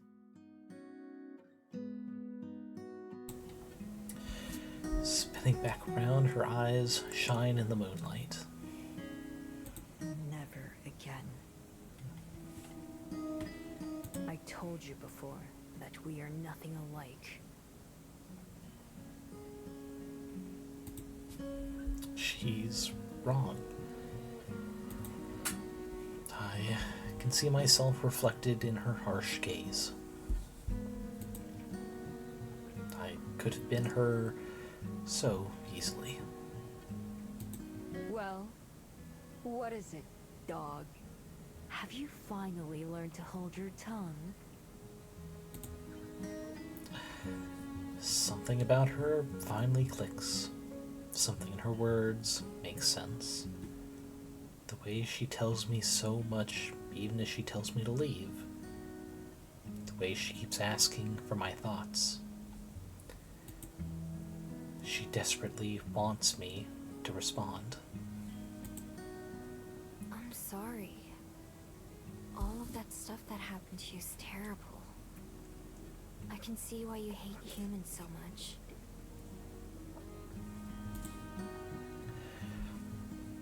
Her eyes widen, then instantly narrow. Oh, has a thought dared to enter that empty head of yours? Yeah. I'd probably hate humans too if I'd gone through what you did. even though I didn't, I still spent most of my life trying to avoid them. And everyone else. Everyone but one person. I pause, waiting for her to interrupt me, but she doesn't. That's a good sign, right? I also got my leg hurt by humans back then. Back when I was a fox, I stepped on one of their traps and couldn't get out. I also thought I was gonna die. But instead, my person set me free. Even though they weren't my person yet. And they put a bandage on my leg and helped it get better. I'd probably still have a limp today if they hadn't.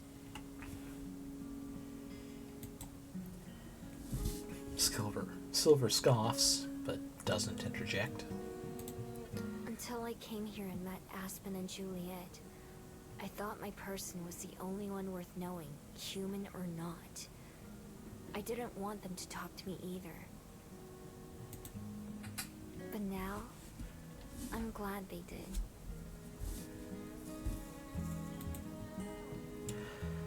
I search her face, trying to get a glimpse of what she might be thinking or feeling, but her expression is as stony as ever. I could keep going, but I'm not sure if it'd be a good idea or not. I'm probably already wearing on her patience.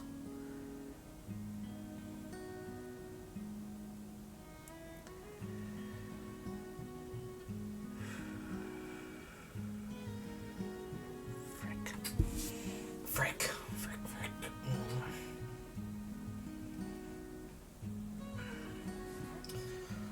Alright.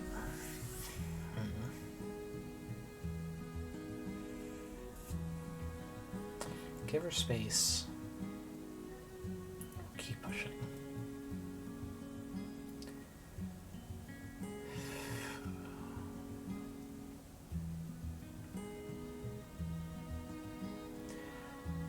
I'm an idiot. In this situation, I would probably keep going.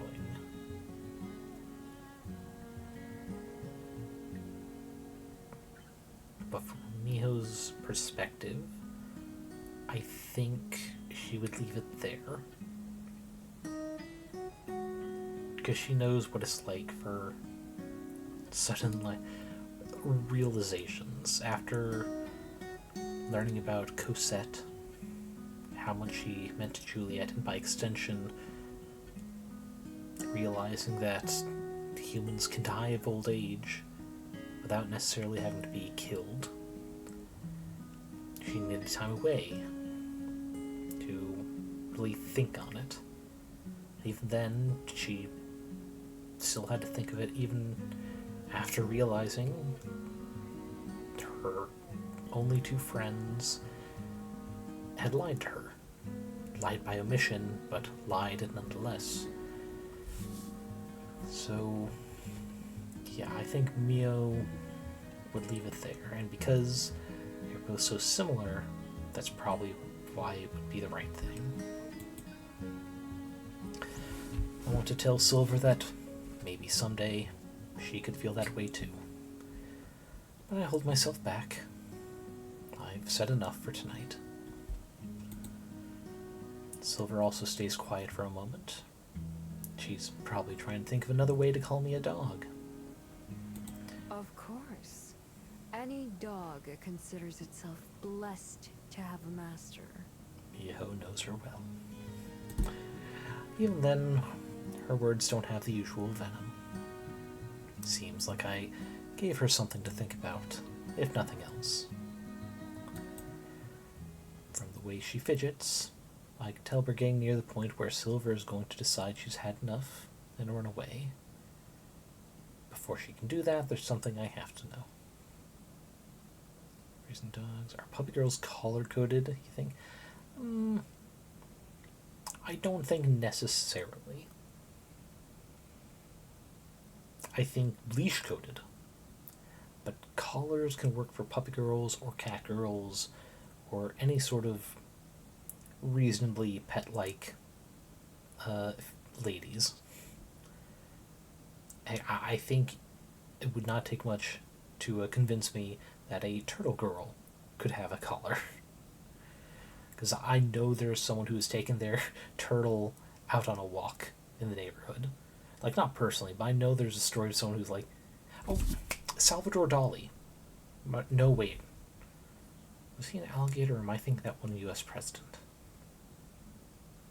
I know at the very least that there was an artist who had really just, not like exotic by today's standards, but on the general standards of, I would not expect someone to have a pet for that animal standards.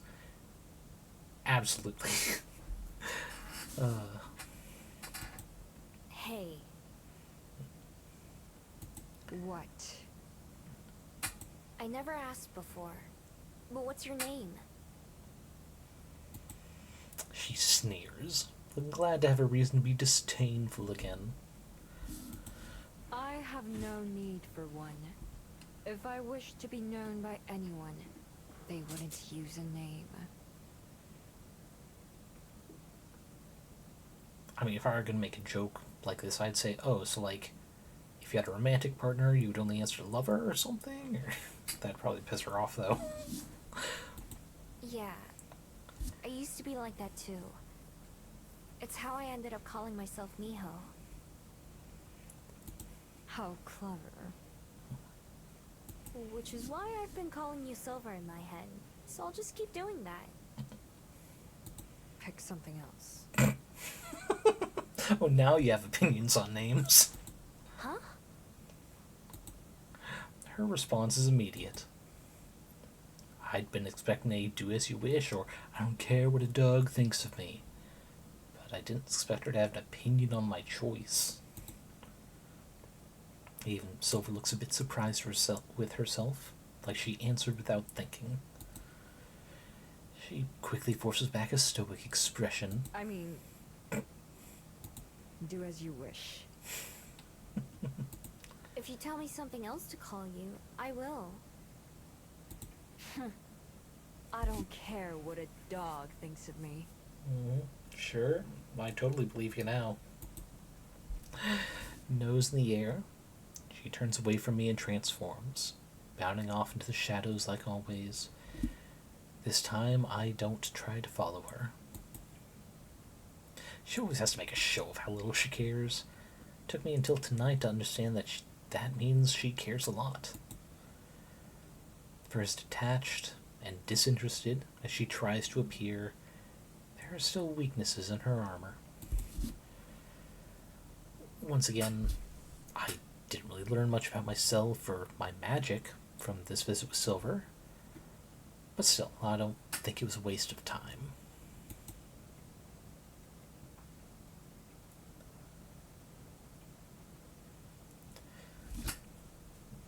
Excuse me. At breakfast the next morning, I'm still thinking about Silver and her story, and about how much it has in common with mine.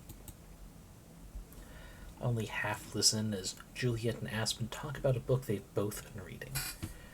Instead, it's nice to just watch them enjoy being around each other. It's so easy to miss that when you're not looking for it. Of course, you can still miss out on other things. It takes me a moment to realize that Aspen is trying to get my attention. Miho. Miho. Shaking my head, I bring my attention back as the music fades in. Up to Miho. Anyone home? There is now. Just stepped out for a minute, you know. Believe me, I know. I was just asking if something had happened to your bead. It looks brighter again. Interesting. What happened last time before it got brighter? We got closer to Aspen, actually. It happened just after we'd become official, but before we had tested the video calls with Lena. So does it get brighter with the more we like get to really know people, like as a person, rather than just general hobbies, likes, dislikes. It does? Oh man, that'd be embarrassing if Aspen noticed a change before I did. I tucked my necklace away from me so I could see it. Sure enough, the glow is stronger than before. Still not as strong as Silver's, though. Which could just mean different circumstances for different Gumiho. Maybe. I swear it wasn't like that when I went to sleep. Maybe it changed overnight. Like your body, perhaps it needs time to process. Actually, I believe I learned something useful in that regard. I was able to get in touch with one of the curators from the exhibition you saw at Topapa. Ooh. A translation of the piece of writing? What's the deal with necklaces? So, assuming that Silver's is the same as ours, the glowing bead is something that we had kind of like worked up moments before Miho gained the ability to transform into a fox girl. So presumably it's like the sign for Gumiho that they transcended from being just foxes to being the fabled humanoid race that they are. The rest of the beads, however, is stuff that she just collected. Might be real pearls, might be imitation, whatever. But it used to be that glowing would only occur while we changed, but now it's all the time. I mentioned the painting of a Gumio and asked if he knew anything about them, and he told me a very interesting myth. It says that not only is a Gumio's bead the source of her magic, but it also requires more magic to sustain itself. You know, apotheosis tracker is a good term for it, Brazen. I would not have thought that, but that's mostly because I think of apotheosis as purely becoming a literal deity, rather than magical transformation to something more powerful. Most Fable take their magic from the underworld's source, but for those who don't come from the underworld, such as Miho, It has to come from somewhere else. It's the feeling of love and care that we get from other people. If we were going the friendship is magic route. Apotheosis doesn't have to be an actual... Yeah, I know that, but it's like... Usually, in fiction, when apotheosis has been used, it's been like to describe or self-describe someone reaching for godhood level power. So it's just like, I never really think of it if it's not someone going, I'm gonna become the next god and unseat them from their heavenly throne and yada yada monologue before they're taken down. right. We're all quiet for a moment, as we all come to what I'm sure is the same conclusion. The memories. But wait.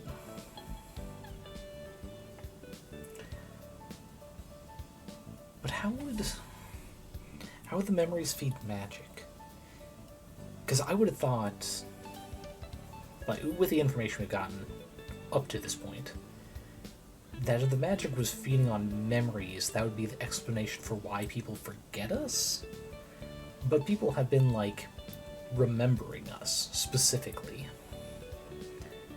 So how would more people being able to remember us translate into fuel for the magic?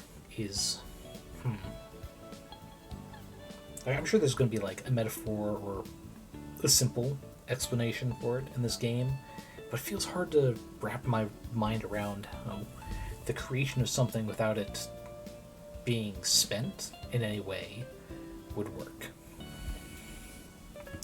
Also, let's see, Dragon Disciple for Dragon. Oh, had Dragon Apotheosis, as an example. Becoming more dragon than human. Yeah.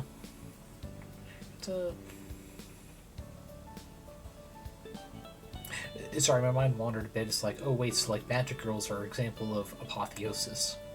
Because they are becoming more than a mere civilian. And it just, my mind was giggling at that. Yes, I believe so. Every time someone forgets about you, I believe your bead retains that memory as a sort of power. Okay, but why would it be glowing now when people are keeping the memories, though? There was a second part to the myth as well. Oh, okay.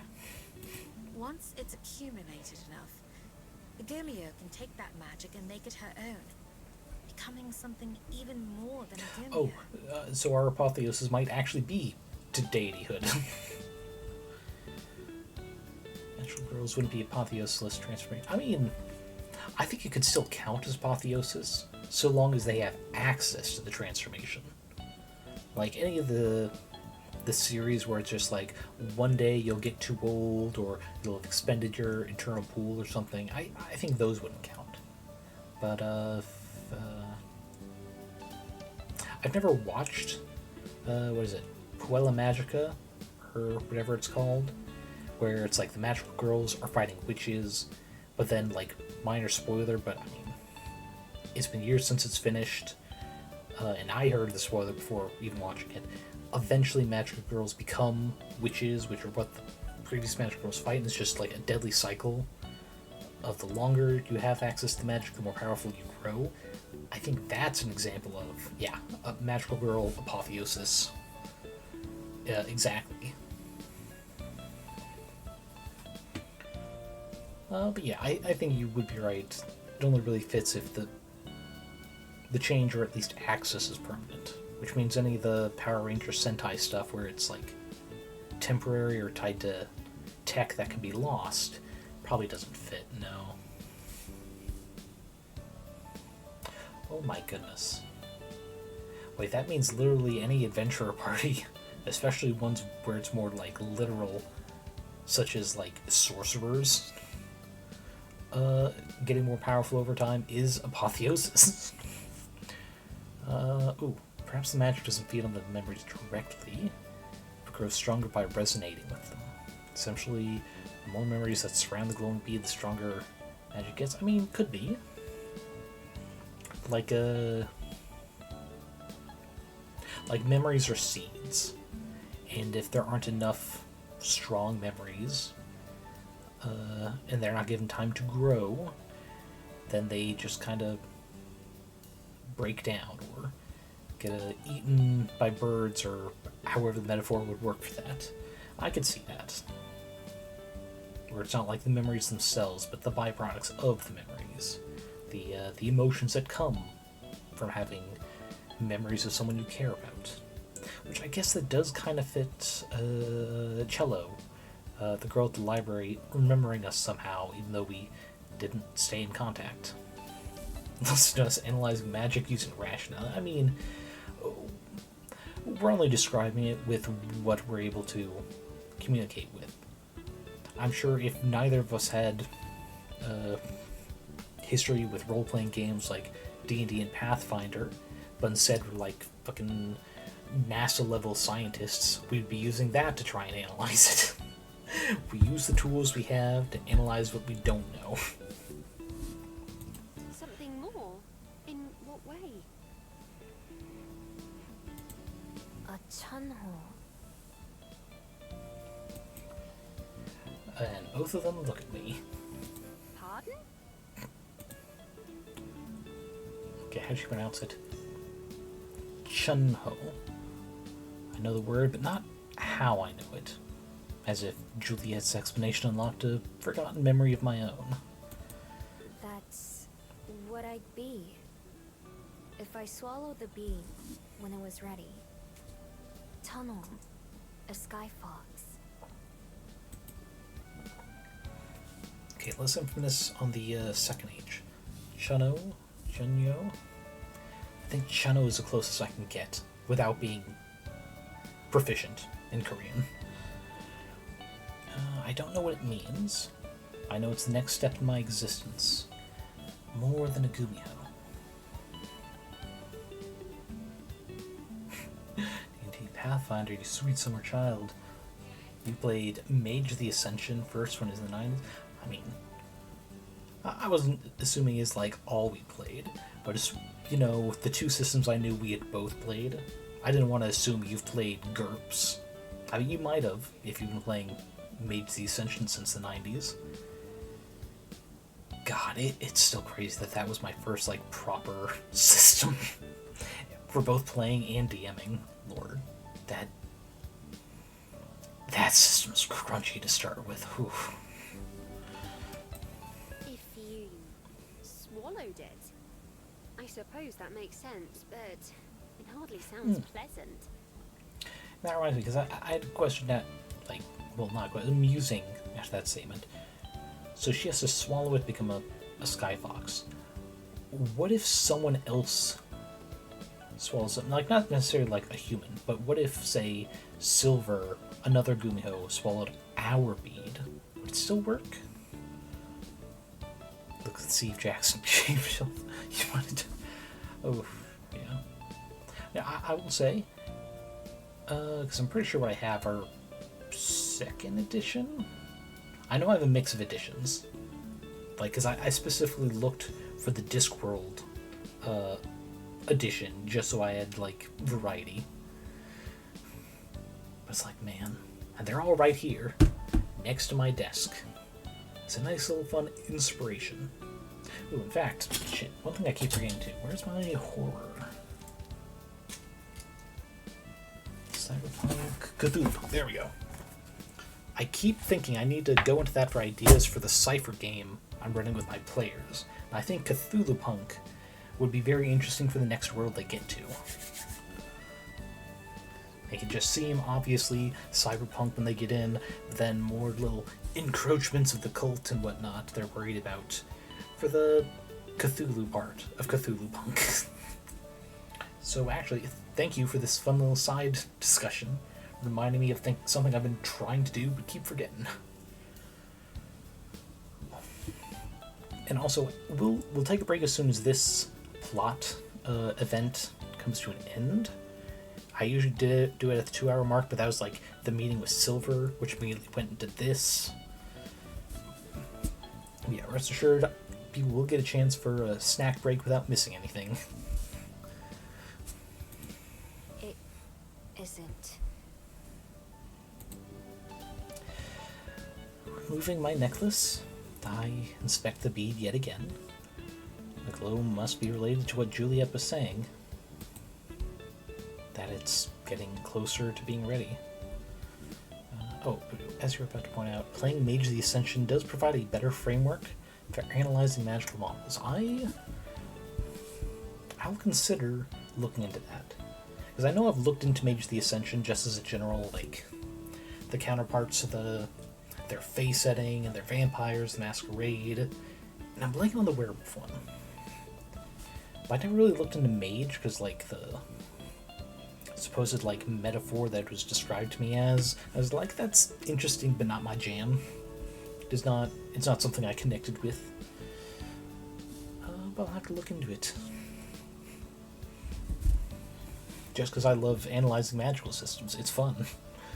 Especially the what ifs that end up being wrong, but it's like, you know what, I thought of it, so maybe I can like use it anyway. And it won't be copyright infringement because I changed it.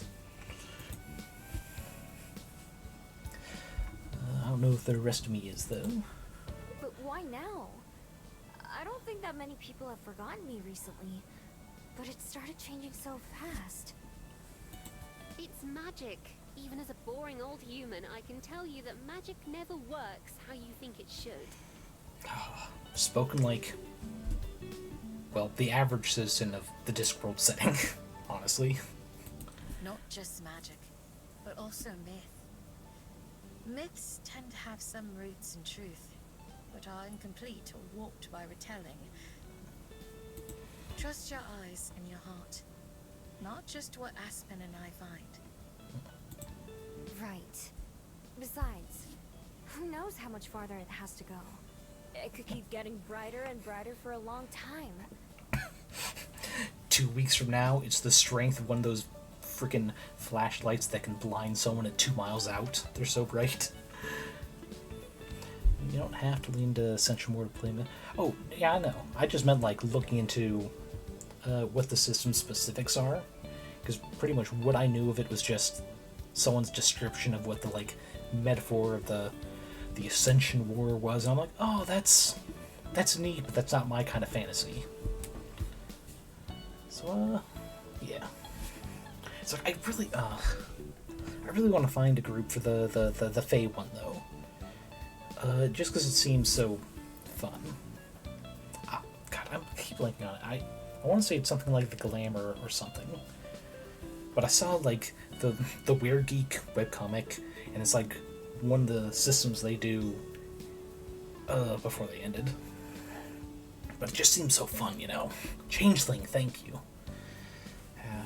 I think I used to have one of the Changeling books, but I think I got rid of it because there was no groups in my area whatsoever. Like, not even people trying to consider making a group. I've seen... I'll see if it looks any different this time next week. I was about to mention Silver, but managed to catch myself. I want to tell Aspen and Juliet about her, but not yet. Not until I know her better myself. Not until I can convince her to meet them. And it could take even longer for Silver to change than for my bead. Although, now that I think about it, what does brightness of hers mean? That her bead is stored even more magic than mine? Something about that doesn't feel right. It can't just be about an amount, there has to be something more. So, you have a troll? Archie Spendalo? That's a fun name. Troll in Baston. Mostly works on maintaining Tobin Bridge in Boston, formerly known as Mystic Bridge.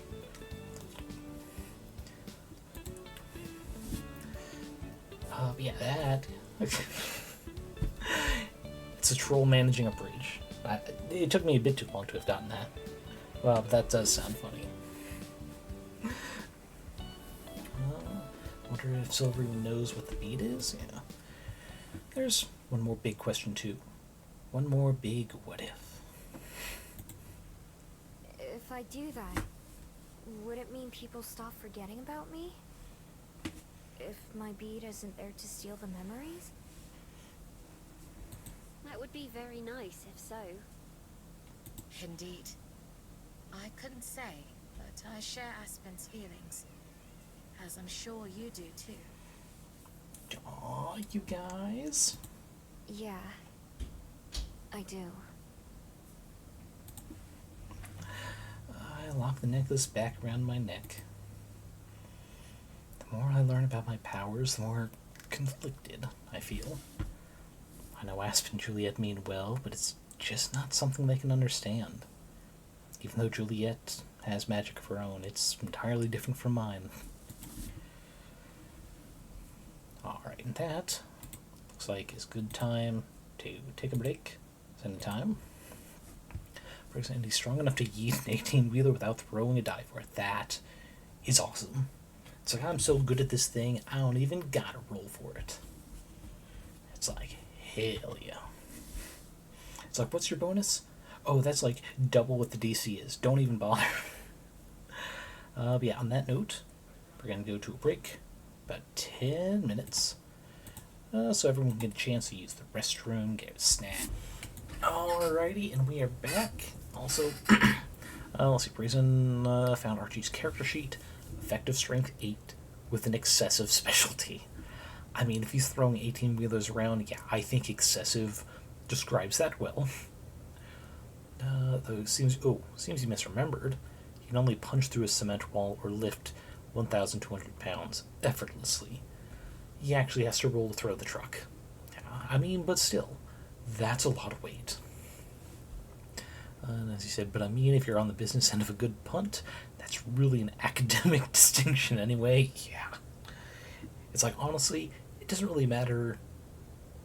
If you have to roll to throw it, I mean, that just means carry it over and just, like, drop it on their big toe. It's like, what you gonna do about it? I don't even have to roll to succeed, buddy. And how do you defend against that other than getting the fuck out of Dodge? In which Dodge may very well mean the make and model of that car. But that is hilarious. Mr. Strongman Troll over here. Right, yes. So, the game has given us a possible hint towards the ending. In that one day Miho will have to go. Because it's like, if it's truly an option to swallow the bead or not, when we can't, get rid of it, we very well would probably choose, like, nah, I'll stay down here with my awesome girlfriend. But if it's a case of, it's like, no, if you don't go, things are going to get bad. That's a very dramatic ending. And this game's all about a drama, positive connotation. In that there's a lot of stuff that's really emotionally tearing me to pieces. Grab that M1 by the barrel and whack him on the head. I didn't know you had a Garand. No, I have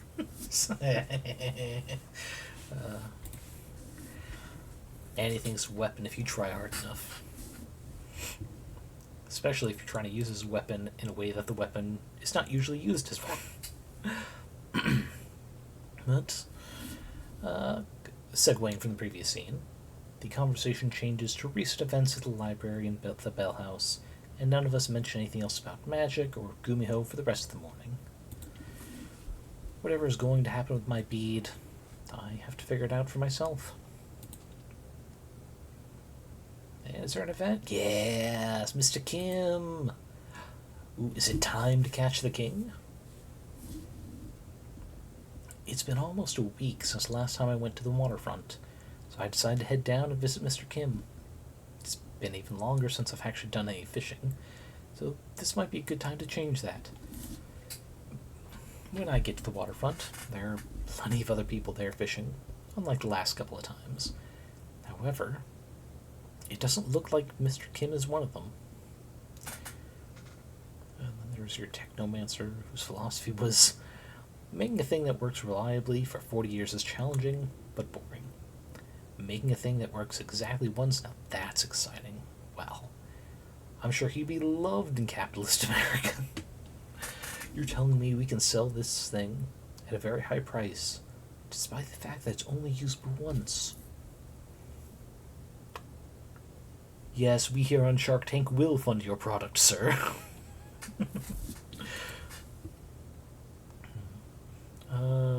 His assistant, Young Min, is there helping out like always.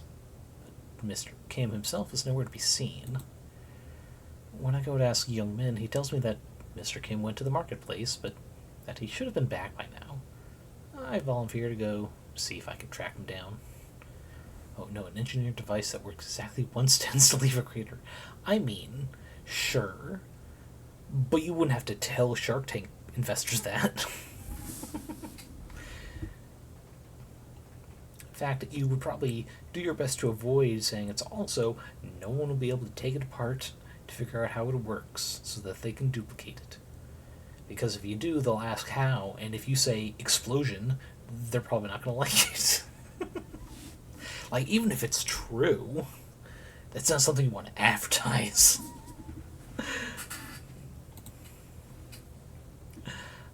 I've only ever seen the market from a distance, but up close it's a lot more lively than I gave it credit for.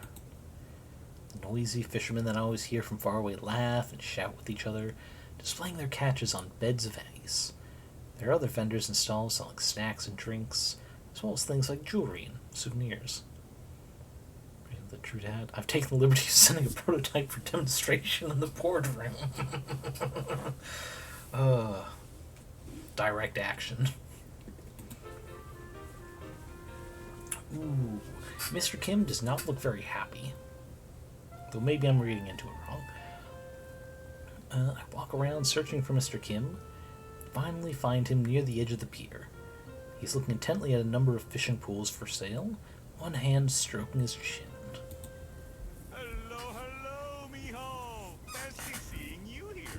Okay, so he's just distracted by a potential purchase. That makes sense. Youngmin told me where you were. I was surprised you weren't at the fishing spot. Oopsie, I might be taking a little longer than I said I would, but I just can't decide. I go over and inspect the fishing poles too. Most of them are fancier than the ones I've used, with extra pieces and parts. I don't really know what any of them do, though. Are you getting a new rod? If I can settle on one, yes. I've narrowed it down to this one. He points at one of the complicated, fancy-looking poles. And this one. The other option is a simpler, sleeker design. What's the difference? The first one here has everything you could ever want. It's made for comfort and for power. The other one I'm looking at is more basic, as you can see. That sounds pretty easy. Why wouldn't you get the nicer one? Ah, what's the point of having every option available in the world if you then have to waste time deciding which ones you're going to use? Or even worse, pay for options you would never use. I guess there's just something about a simple, traditional design that appeals to an old geezer like me. It's hard to say no to the luxury of the other one, but... And he frowns, still thinking deeply. Sounds like you've already decided then. Oh? Yeah. I mean, it seems like you want the basic one, even though the other one is nicer. Slowly he nods. You might just be right. I'll take this one. The person running the booth packages up the rod and hands it to Mr. Kim once he's finished paying. Then the two of us start heading back to the fishing spot. You know, you picked a good time to show up. Why's that? I'll show you once the lessons are over. That turns out to be shortly after we get there. Mr. Kim goes to apologize to Young Min for taking so long, and I watch some of the other people fishing while we wait, since all the spare rods are taken. Once almost everyone else leaves at the end of the hour, Mr. Kim beckons me over. How's the new rod? Works like a dream so far. It's the old one I wanted to talk to you about, though. Oh, I see what's going on. Mr. Kim holds his old fishing pole in one hand, examining it with a small smile. I can see a wistful look in his eyes, like he's recalling old memories. Then he holds it out to me.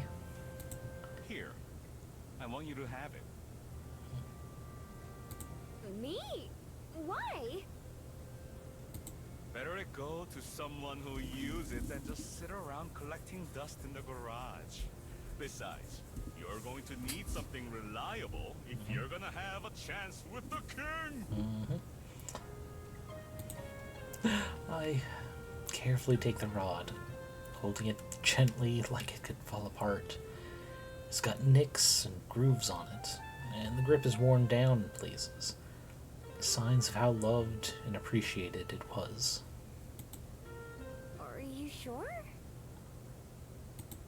Of course I'm sure, as long as you promise to give it a good home. I do. Thanks. You're welcome. Now, let's make sure we catch the king this year, Never change, Mr. Kim. Standing at the edge, I cast out my line to get a feel for the rod. Even though it's been well used, it's more comfortable, handles better than the ones I usually borrow. I managed to land a couple fish, although I let them all go. When it's finally time for me to go home, I carry the fishing pole carefully, making sure Mr. Kim's trust in me wasn't misplaced. Gameplay unlocked. You can now go fishing anytime, even when there's not an event. It's a fucking quick time event, pressing the right buttons to reel the catch in. It's like, no, but it would be funny if a game did that. Advertises itself as a visual novel, but depending on which route you go down, a different specific minigame comes up. I'm not surprised when Aspen doesn't show up for breakfast. Before I fell asleep, she mentioned that she's feeling nervous about her meeting and expected to be up for a while, that she'd probably sleep in. I offered to stay up with her, but she declined, saying she'd rather use the time to prepare. Her spot at the table is conspicuously empty as Juliet and I eat together, but I'm sure she'll show up eventually. I keep an eye on my phone for any messages from her, even as Juliet and I clean up and start our days, but I don't hear anything from Aspen. The library gradually gets livelier.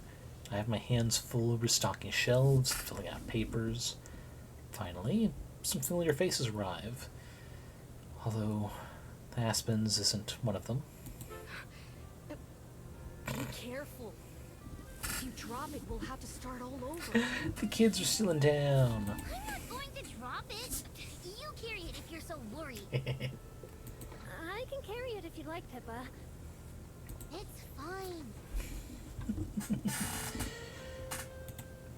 I can hear the three kids before I can see them, their voice only getting louder when Armand pushes the front door open and holds it for the other two. Cello enters first, followed by Pippa, his arms wrapped tightly around a box. They've come in every day since we visited the Bell House, so Pippa and Armand still remember me. I didn't explain my magic to them, they just chose to work up here. Good morning, Miss. Don't self, we don't need to yawn. Cello can't help but yawn as she greets me. Morning.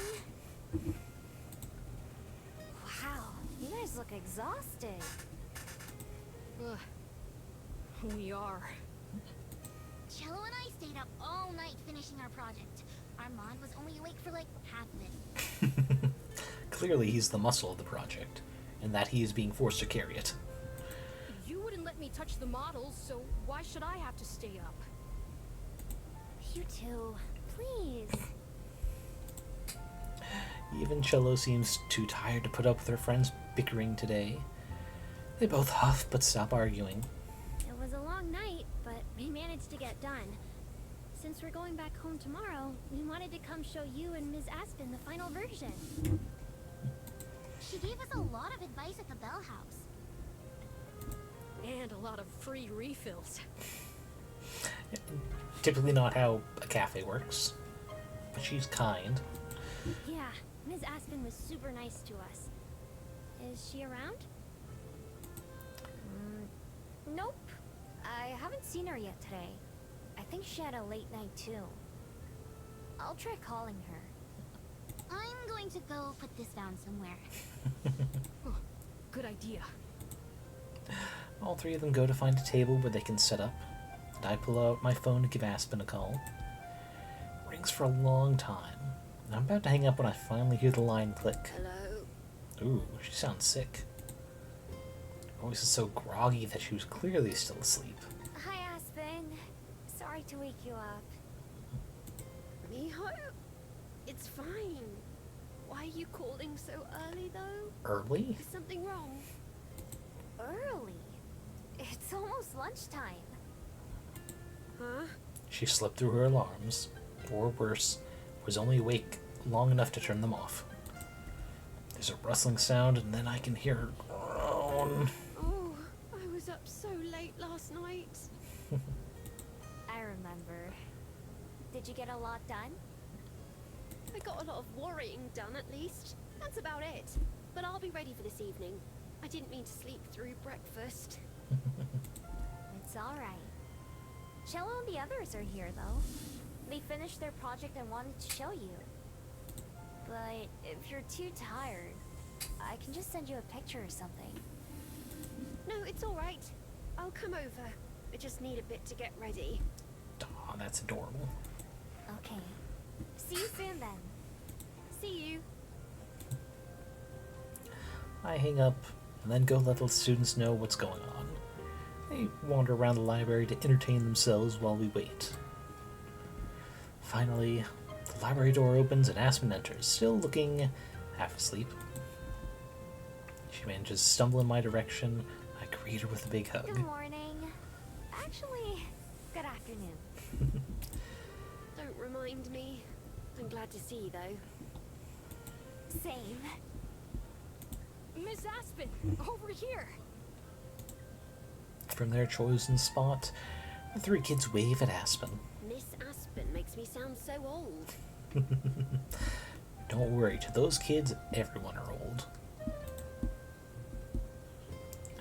She grumbles quietly enough that only I heard her, but she puts on a smile as we go over to the table. Thank you for coming to see us. Were you up late working too? Something like that, yes. But not as hard as you were, it seems. Congratulations on finishing your project. Despite her exhaustion, Aspen manages to use her customer service voice and seems genuinely excited for them. Thanks. Cello worked really hard on it. I guess our mom helped too. It was something the three of us all made together. But we wouldn't have been able to do that without visiting the Bell House. I'm very excited to see. Is it in the box? Pippa nods. Armand reaches for it, but Pippa pulls the box out of his way. Here we go. She carefully unfolds the flaps and reaches in, lifting out their project. Both Aspen and I gasp as we see it. It's a tiny version of the Bell House, about the size of a shoebox. The walls look like they're made out of cardboard or some other material. The tables and chairs inside are made out of clay. Even the stretch of road outside the cafe is included, with the benches and flags and everything else. The smell of fresh paint emanates from the display, along with glue and other craft supplies. It's incredible. Wow. Yeah, this is amazing. Thanks. Although Pippa sounds gruff as always, I can see her blush before she tries to hide her face. Aspen kneels down to get a better look, inspecting all the little details. You even got the bell above the door. How cute. It wouldn't be the Bell House without a bell. The plants, too. Great job, everybody. Cello and Armand beam at the praise, and even Pippa manages a small smile. Thanks for letting us spend time there. And for all the coffee. Of course. I remember the stress of homework and group projects very well. At least your group actually works together, instead of leaving it all for one person. The trio all looks to one person in the group. That's right. Cello hastily answers, shooting Pippa a look before she can try to challenge it. Thank you as well, Ms. Miho. We would have never found out about the Bell House if you didn't take us there. No prob. I'll take any excuse I can to go there. It's true. I speak from experience. Hey, you're one of those excuses too. Oh, I'm the excuse, am I? So it's the free drinks you're really visiting for? Only sometimes. Sometimes you still make me pay. As is her choice. Sounds like it should be always from here on out. We both stare at each other for a second before slipping into laughter. It manages to push some of the tiredness out of Aspen's eyes. We chat with the kids for a while longer, swapping stories about Wellington and Amarina, until finally it's time for them to pack up and get going. Aspen helps Pippa carefully return their project to its box and close it up. Then, all five of us head outside. Thanks again for all your help. Yeah, it was really nice meeting you. I hope we can come back to Wellington again sometime. Me too. It's bittersweet to think that after this time tomorrow, those two will have forgotten about me. I'm glad they'll remember Aspen, though, at the Bell House, of course. Yes. I wish we could stay longer, but I also miss home. It's kind of funny. I wasn't sure if I'd miss Amarina or not before we left, but now I definitely do. funny how fast that happens, right? Yes. Take care, all of you. You're always welcome at the Bell House again. We'll definitely come back if we can. Her two friends nod. Armand stoops down to pick up the box. I notice Pippa tense up, but she doesn't stop him. Be careful. I will. Okay. Time to go. Goodbye, and thank you again. Goodbye. Bye.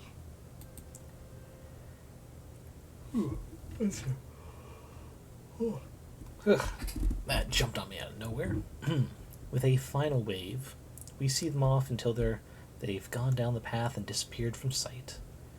Once they're gone, Aspen slouches, sighing and yawning. That was nice. I hope they get a good grade on their project. They better. It looks really good.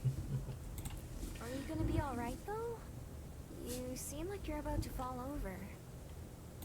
I'm fine. It was nice to have the distraction for a bit. Now all I have left to do is wait for this evening. I mean, if you want another little distraction, you could always spend time up in Miho's bed while Miho works, of course. Wanna go in? Or are you gonna wait at home? I'd rather wait with you, if that's okay. Yeah. Of course.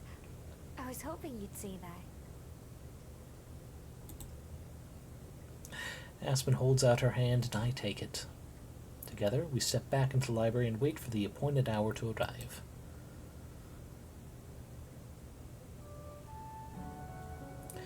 I sit on a bench with a book in my lap, pretending to read.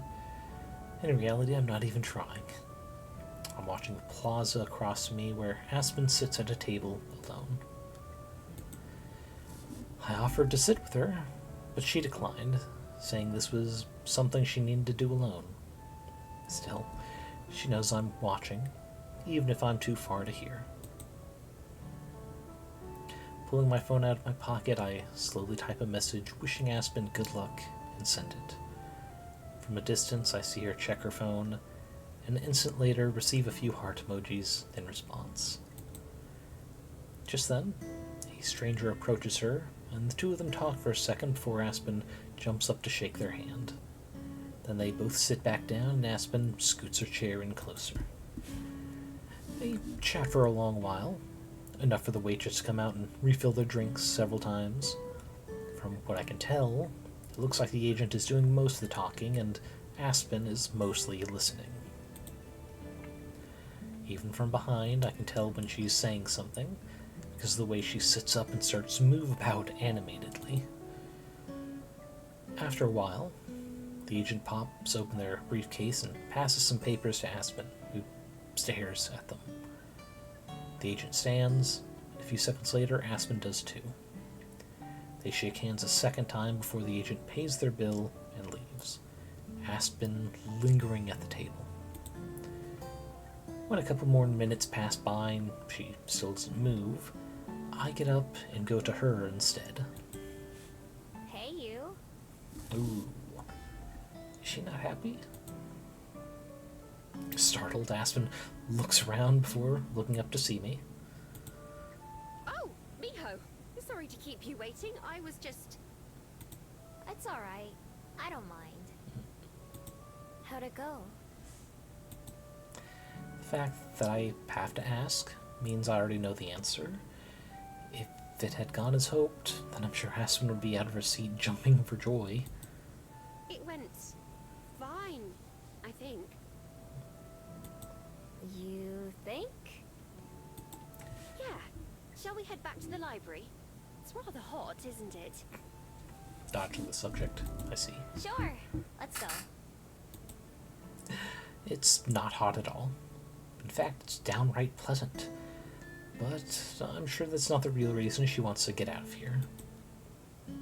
I lead the way, and although Aspen never lets go of my hand, she doesn't say anything either.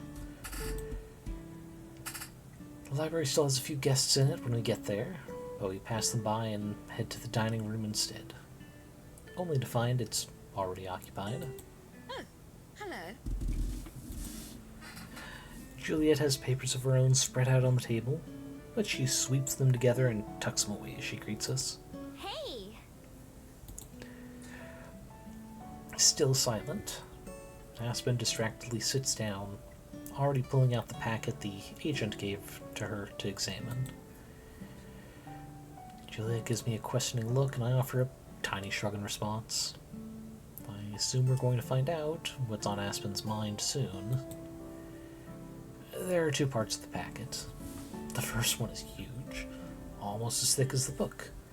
It must be the copy of the manuscript Aspen sent in. The second one is much smaller, but still lengthy. That's the one Aspen focuses on.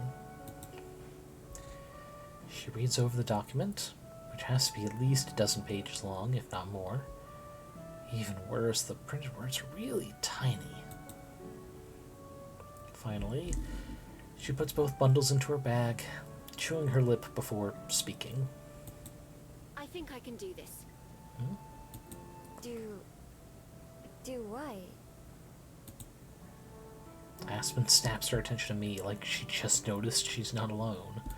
Oh. I'm sorry, I spaced out. Yeah, we can tell. It's quite all right. It's clear you have a lot to think about. Yes, well, hopefully I've got most of the thinking out of the way. She slumps back, shoulders rising and falling as she sighs. They said it needs a lot of work, which is understandable. I already knew that from all the rejection notices. I hadn't realized the scope of the issues, but fortunately they did. When I saw all the markups, I was taken aback at first. It made sense when I thought about it, though. They're a publisher for a reason, and as a first-time author, I want a publisher for a reason. So it needs a lot of work, a lot of rewriting, really. But they encouraged me to fix it up and then resubmit. They asked me to make my decision by Halloween, so I have a few weeks to think it over. But I think I'd be a fool not to do it, right? Aspen looks at Juliet and me in turn, and from her knitted brows and small frown, I can tell Juliet is thinking the same thing I am. You don't sound convinced. It's a big decision. Surely you don't need to make it right away. Why not take advantage of the time they gave you to think about it? I don't have to decide right now. But if I just let myself think about it too long, I'll never do anything. Ah, like Lena and whether or not she'd be part of the play. I've learned that the hard way. Besides, Her voice drops and her face falls. there may not be another chance. I follow her gaze. Tucked into her bag near where the papers from the agent were stuffed, I can see the corners of several more empty envelopes. More for Aspen's collection. She catches me looking and nudges the bag shut with her foot. I suppose you're right, though. I should give it a bit more thought. It can wait until after the weekend, at least. Relieved, Juliet nods. I think that's a wise idea. You should always try to avoid rushing into a decision, especially when the person forcing you to make a decision seems to want you to take a particular route. It's like, yes, there are some decisions that do need to be made quickly, but more often than not, especially when it comes to scammers, they will phrase things in such a way that sounds like things are going to go really bad really quickly if you don't decide. And that's mostly how they trick people. They create urgency where there is none because there is no problem. That's how they get sensitive details for you can take a moment to think, it's like, wait, why are the cops calling me about covering bail for my son? Why do they insist I don't, end the call and try to call him? It's like, if your son really is in jail and needs bail money, why didn't they call you to ask for it? Why did the cops do it? Which may not work for every country. It's just one of the scams I know of pretty well.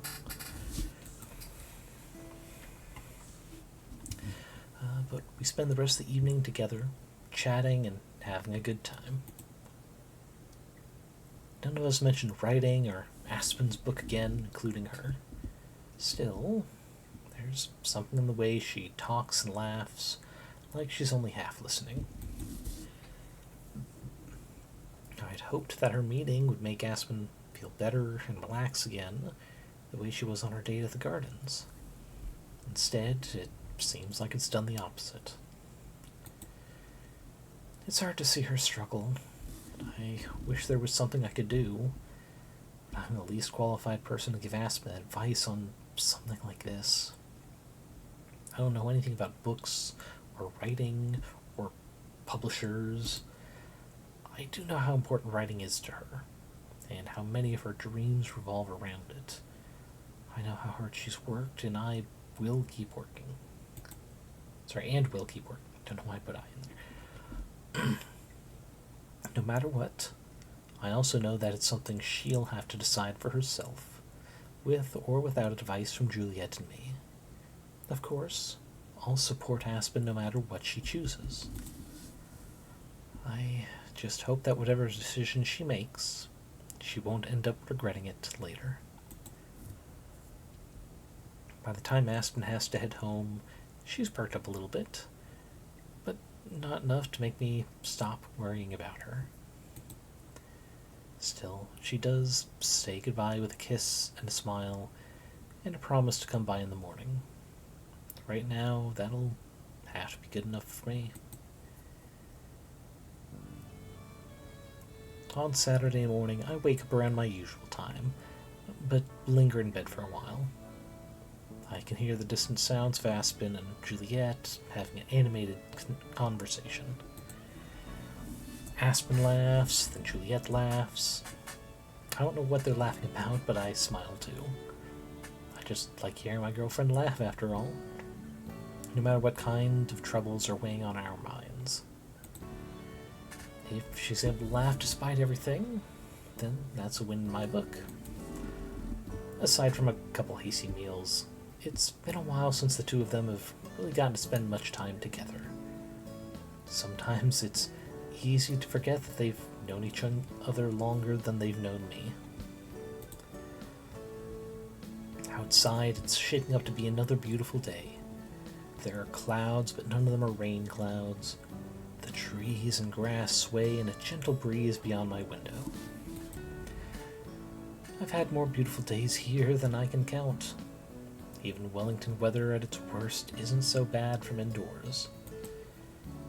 I open my window, enjoying the morning air as I freshen myself up too. Make my way silently to the kitchen, I pause just out of sight and listen.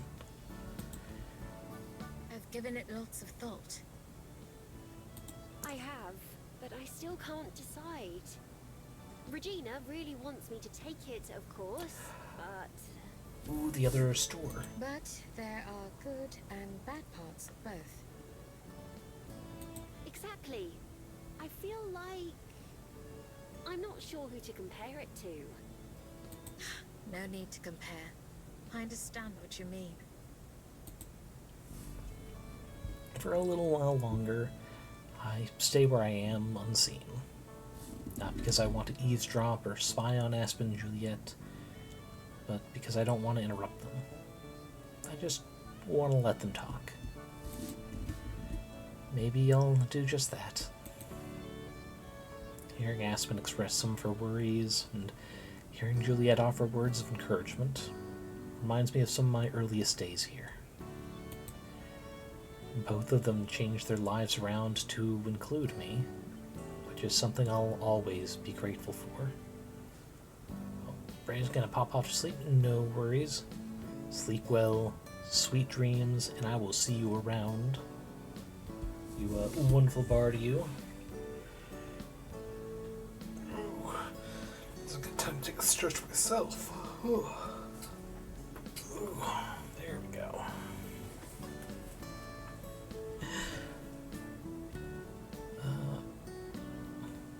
Alright, this one. Still, I should give them a chance to spend some time with just each other. Not because I feel unwelcome, but because that hasn't really happened since I arrived. Eventually, there's a moment of silence followed by the sound of a cup being set on the table. I choose this time to make my entrance. Ah, there you are. Good morning, Miho. Good morning. I go into the kitchen and grab a piece of toast and an apple, but I don't sit down. Sleep well. Sure did. Now that I'm up, though, I think I'm gonna go for a walk. This early? Well, it was quite nice on my way up here. Yeah, I used to go for morning walks all the time, but it's been a while. You couldn't have picked a better day, it seems. Enjoy yourself then, Miho. I will. See you when I'm back. For good measure, I wrap a couple more slices of toast in a paper towel and put them in one of my deep pockets, along with another apple and some packs of jam. I wave goodbye before I leave, then head back up to my room to get dressed for stepping outside towards the road. Munching on my breakfast as I walk, I hum a song to myself that I heard on TV. I go in the direction of the ocean, same as usual. My days of aimless wandering really have decreased. I actually have places to go now, and people to see. A day without any plans is a luxury. I wonder how young In chose where to go on their travels. What first brought them to my forest all those years ago? Was it on a whim? Or was there something particular they were searching for? If there was, I hope they found it. I would have loved to ask. Would have loved to tell them all about Aspen and Juliet. More than anything, though, I wish I could have thanked them. Our time together was short, even by human standards, but it still meant everything to me. I take myself to Mount Victoria and start the familiar climb. But before I get to the top, I stop.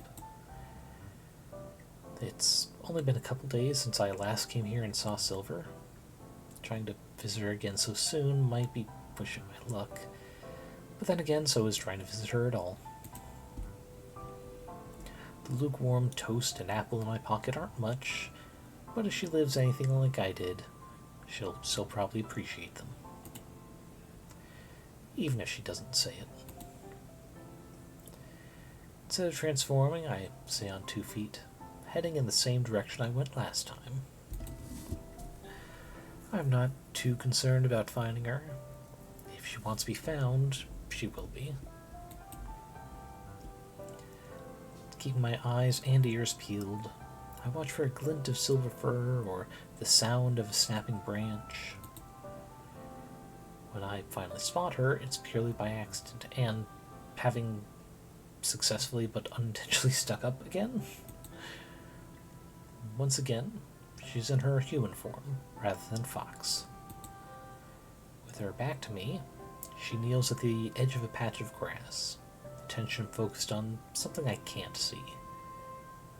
She doesn't move as I approach, although I'm sure she knows I'm there. Be careful. I halt, still a few feet away. At least she didn't call me a dog. What is it? I approach delicately, scanning the ground before every step. Finally, I arrive behind her and look down to find my answer. A bird, about the size of my hand, lies on its side in the grass. It's alive, but clearly injured. What happened to it? This one was blown from its perch in the tree. For whatever reason, it was too weak to fly. Now, its leg is broken. It won't be long until it dies. Not if Miho and a pocket full of toast has anything to say about that. But looking down, I see that Silver's right about its injury. It struggles to flap its wings, but it can't even push itself into a standing position. Poor thing. I kneel down beside Silver. You were trying to help it, right? She scoffs. It is beyond help. Such is nature's way. I simply thought to put it out of its misery. That's an You option. didn't, though. Silence. Before doing anything else, I reach into my pocket and pull out the food I brought with me, holding it out towards Silver. Here, I brought you this. She looks at it, but doesn't make any move to accept. What is this? Poison? The humans call it toast, which is made from something they call bread, but then heated. But, again, because it's baked in an oven. Anyway, not important. It's an apple and some toast. It's not poisoned. I ate some myself. Ooh, and this. I have to dig all the way down to the bottom to find the little pack. Grape jelly. Silver stared incredulously, like I'm trying to give her, well, poison or something.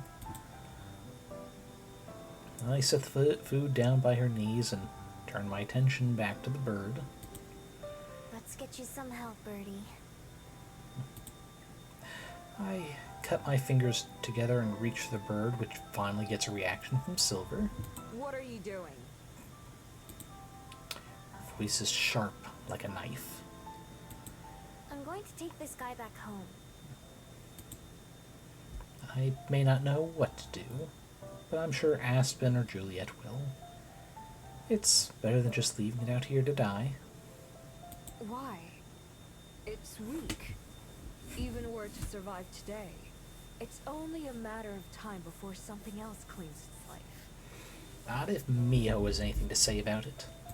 So what? I'm sure that time still matters to it. Both of us can relate, right? As gently as I can, I slide my hands around the struggling bird and scoop up the poor little thing. Its beady eyes look around frantically, and I can feel its tiny heart pounding in its tiny chest. I start heading back towards the library as fast as I can. Before I get very far, there's a noise from behind me. I look back to see Silver following me. An empty paper towel dangles from her hand. Smiling to myself, I keep walking. When I step from the woods back into the path, I expect Silver to have disappeared. Instead, she takes a few cautious steps out, looking left and right as if a car might come barreling down the mountain. Avoiding my eyes, she walks past me and keeps going, like she was planning to do this anyway. When we reach the base of Mount Victoria, she's a few meters ahead of me. I clear my throat loudly to get her attention. It's this way. She stomps after me, annoyed at Wellington for its geography or something. Her clothes, which are clearly meant to help her sneak around at night, stand out like a sore thumb in the morning sun. They also must be hot as hell. If either of those things bother her, she doesn't let herself show it. I curl my fingers to shade the bird as much as I can. It seems to have calmed down a little, but that's probably more from exhaustion than anything. When we reach the library, Silver trails far behind. I wait at the entrance, not sure if she's coming or not. I don't ask. She'll do what she wants either way. After a moment, she walks up the hill and joins me. I simply nod in acknowledgement before I push open the door with my shoulder, Silver behind me like a shadow. Within seconds, Aspen pops her head out from the dining room. Ah, Miho, we were just... What was that sound at the end of the voice line? We were just... Choking in surprise, Aspen's eyes go wide as a saucer as she notices my companion. She disappears from sight, and I can only imagine what she's saying to Juliet right now. Behind me, Silver looks around in curious awe, although she stops when she notices me watching. I jerk my head towards the dining room and head in. Both Aspen and Juliet are there waiting, trying to appear casual, but by the way they're both silently staring at the entrance, I'm sure it's just an act. This is Silver. She nods to the ground and says nothing, displaying none of her usual venom or drama. It feels as if she's hiding behind me, which is something I wouldn't have expected her pride to allow. It's quite nice to meet you, Silver. Charmed. None of them know what to say, and I can't blame them. Fortunately, there's something more important to talk about. We came back here because we need some help. Or at least this guy does. I uncurl my fingers and tilt my hands for Aspen and Juliet to see. I doubt either of them even noticed I was carrying something. They both lean in to see. What's this? The bird starts to struggle again, probably because of how many more people are suddenly staring at it. Ah, his leg. I'll be right back. Peering at the little bird, it doesn't take Juliet more than a second to see what's wrong. She hurriedly departs for the stairs, moving right past Silver without a glance. Silver lurches to the side to get out of her way all the same. Aspen grabs one of the dish rags and folds it up to make a small square, then sets that on the table. Here, why don't you put him down on this? I read that it's best to put him in a box or somewhere enclosed, but this will do for now. I gently lower the bird onto the makeshift cushion. Its eyes still dart around, but it doesn't struggle as much. I sigh with relief at being able to unfold my hands, shaking and stretching them out before washing them several times. Juliet returns soon with her phone in one hand and a small cardboard box in the other. Using a kitchen knife, she cuts a few holes into the sides of the box and puts it aside. Miho, will you help me move him? She takes two corners of the rag, and I grab the other two. We carefully lift it over the box, then set it down inside. Do you think it'll be okay? I keep my voice at a whisper. Even though the bird can't understand our words, I still don't want it to hear. I hope so. If not for you, it certainly won't have a chance. I've contacted someone who will be able to provide better assistance than we can. She should be here shortly. Is it a vet? No, a contact at the nature preserve. She's rescued quite a few unfortunate creatures like our friend here. Has Silver disappeared from the building, or was the scene just getting a little crowded? I've never heard of a nature preserve before. What's that? It's a conservation area on the north side of town. They have a bunch of protected land where they rehabilitate injured animals or ones that can't survive in the wild. I used to go there on class trips sometimes. One time we had a sleepover there, and I saw a kiwi. She smiles fondly as she recalls the memory. Whoa. I didn't know a place like that existed.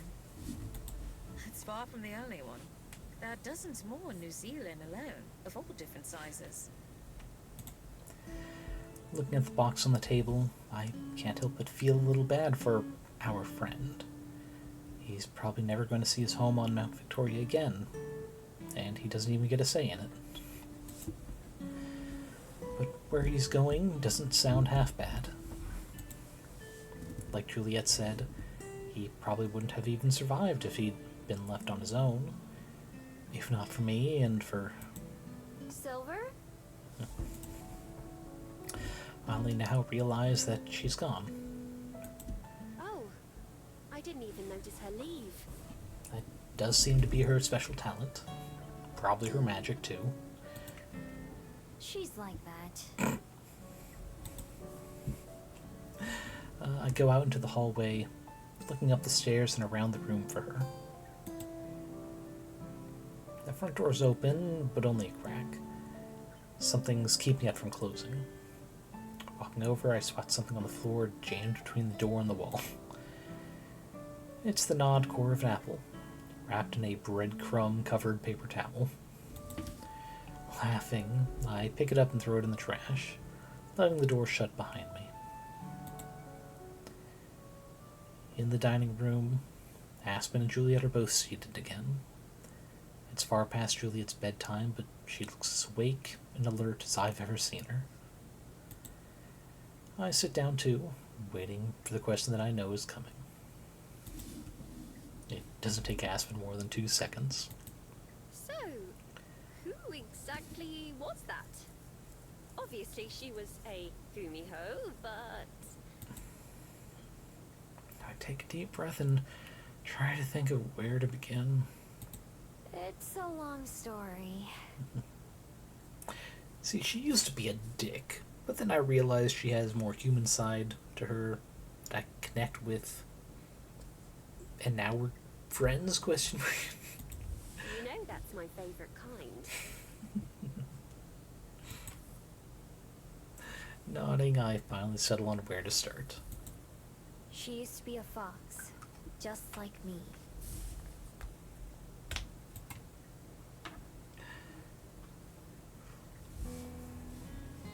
When bedtime rolls around in the evening, I'm more than ready for it.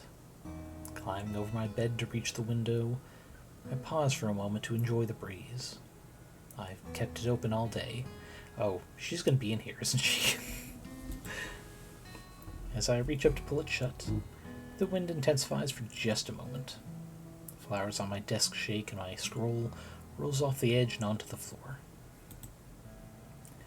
I slide the window closed with a dull thud and then pick up the falling parchment. It's been a while since I've opened it, but I still know every crease and rough edge by heart. Unfolding it, I stare at the familiar but unfamiliar scrawlings. What would that guy at the museum exhibit have thought if they saw my scroll?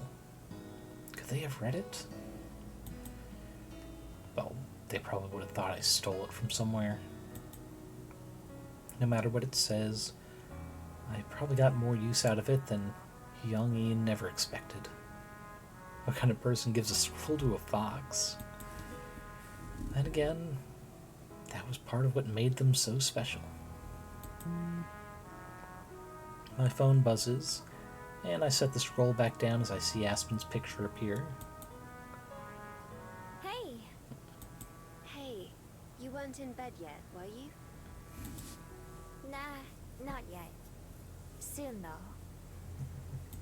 Well, I won't keep you up. I just wanted to say goodnight again, and that I love you. I love you too. But I don't mind staying up. Is everything okay? I can hear the sound of Aspen's blankets and an annoyed meow as she moves around on the other end. Yeah, I'm fine. I couldn't fall asleep, thinking about all the editing I have ahead of me. Today was nice, though. I'm glad I got to see you and Juliet. And Silver. Me too. And the burn. And Aspen laughs. Right, and the bird. earlier, I told her and Juliet about the other times I'd met Silver, and some of what I'd learned about magic. I kept the details of her past secret, though. It isn't mine to talk about. I'm sure he's very glad he met the two of you as well. Yeah, well, I couldn't just leave it there. Even if it can't have a normal bird life or live in the forest. At least it's got someone to take care of it now. I didn't really do that much. You did plenty. Many people would have left him to die, if they even noticed him at all. Like, in all honesty, I would have been one of the people who would have just left him. Not because of some uncaring thing, but it's like, I've talked about it before, like, freaking the zoos that you can, like, drive through in your personal vehicle, and you can buy, like, food or treats or whatever that you can give to the animals, and that some of them even have warnings like, hey, don't give it to this specific animal, it will full on just, like, reach its head into your car and eat anything as an invitation or what have you. It's like, I don't like that because that's not natural. It's not because I don't think animals should be given a unnatural life if it's better for them, but it feels performative. Like, it's only an option because it gets people coming in and bringing money. And I think a lot of conservation groups, buildings, organizations are kind of overworked because people want to save everything, but they only want to focus, more often than not, on the stuff that's in front of them or that they think is pretty and worthwhile. They don't care so much about conservation for, say, a particular type of fish that's being overhunted, or insects because they're ugly or scary looking. You can't save every wild bird. You can't save every little creature that you think is beautiful and worthwhile. The circle of life, some things do need to die. And trying to save all the ones that are just aesthetically good looking to you means it's harder to get money and effort sent to the organizations that are trying to do conservation effort for areas that are going extinct, biomes that some creatures are developed to survive in. It's like, if someone told you it's like they're trying to save a swampland, you would probably go, it's like, ugh, gross, why would you do that? Because there's nothing positive about swamps in your mind, but for all you know, there's a bunch of worthwhile creatures and insects that really can only exist in a swamp. Without that swamp, they either go extinct or potentially have to encroach on urban areas, like how a lot of bears are willing to, like, come into neighborhoods and dig through trash for food. Not because they don't have enough food elsewhere, as the example of a swamp disappearing, but because it's just frankly easier.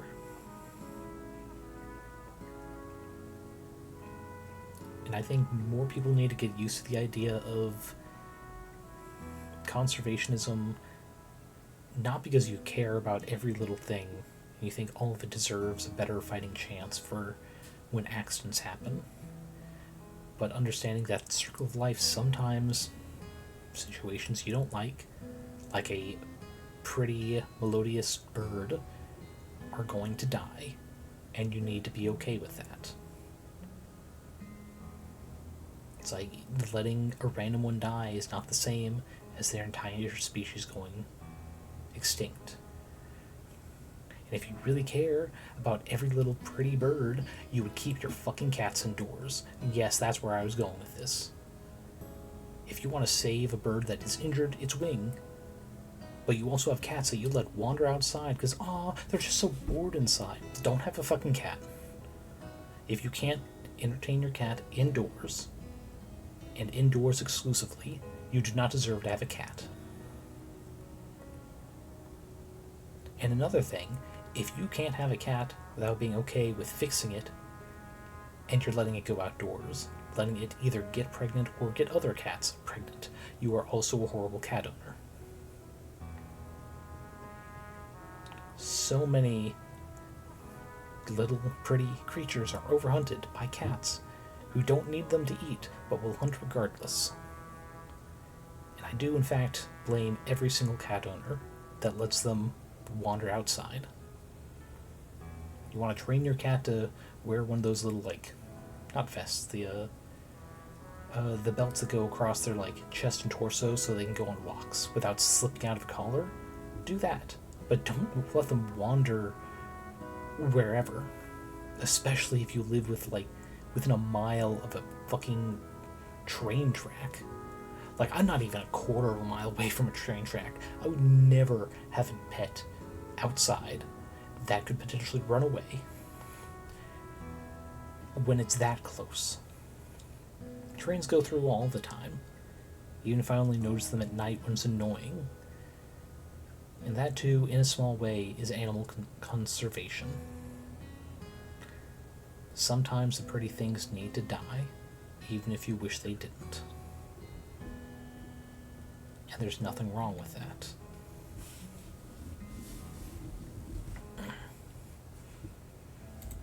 Maybe. Yeah.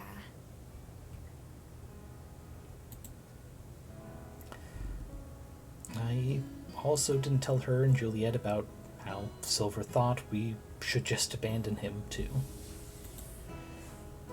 The reason I gave Silver for why I couldn't do that was true. Although I can't blame her for not believing me or understanding. Someone saved my life once, too. But Silver was chosen to die.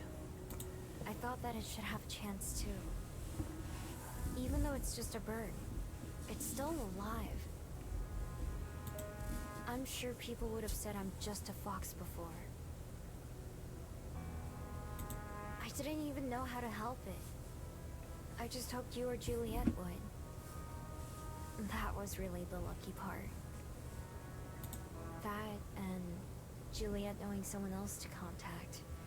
It took a lot of people to save that bird, huh? Even Silver, in her own weird way, I think she was glad it survived too. There's no response from the other end, although the call is still going. Just a faint sound. Aspen? I listen to the noise for a second and realize it's her breath. She's already fallen asleep. Smiling, I leave the call running as I set my phone next to my pillow and lay down. After a few seconds, the screen turns off, Aspen's photo disappearing as well. Sleep tight. Oh, we jump to 2 weeks later. It is 9 o'clock, though. So it is time to wrap up stream. We will go ahead and leave it off here. I don't want two black screens, so we're just going to overwrite this one again. There we go. But yeah, I hope everyone enjoyed this particular stream. What's the next one again? I think it's Wednesday. Let me double check. Yes, Wednesday. We're going to be playing Raccoon, which is a roguelike game. It's similar to Balatro, in that there's a lot of different strategies you could choose, but RNG about which little options you get into. Instead of being, a card game, it's about one of those, like, quote-unquote arcade games where you put coins in so that some fall off and you earn points or tickets, whatever you want to call them, to unlock other stuff. And it's tricky. Like, I've played the tutorial a few times, and it's a lot shorter than the, like, proper quote-unquote levels, which you can, like, jump around, and some will have, like, different coins with different abilities, so you can, like, mix and match for the strategies, and it's hard. I'm probably going to do the tutorial again on stream, just kind of like get back into the groove of it. I think it's just like a massive difficulty spike between tutorial and regular, both in terms of just how much stuff gets thrown at you, how much variety can come across your table, but also in just how much you need to win by a lot. But it does seem fun in a Dark Souls, aggravating, figuring out a strategy kind of way, which is why I'm excited to play it. But with everything being said, to a good stopping point, let's get to the BRB screen and hope that Epi is still playing. Oh, forgot to mute the desktop audio, so we did that. Yeah, it's saved. Okay. There we go, window. New window. Alright, Twitch. Please tell me they are still on.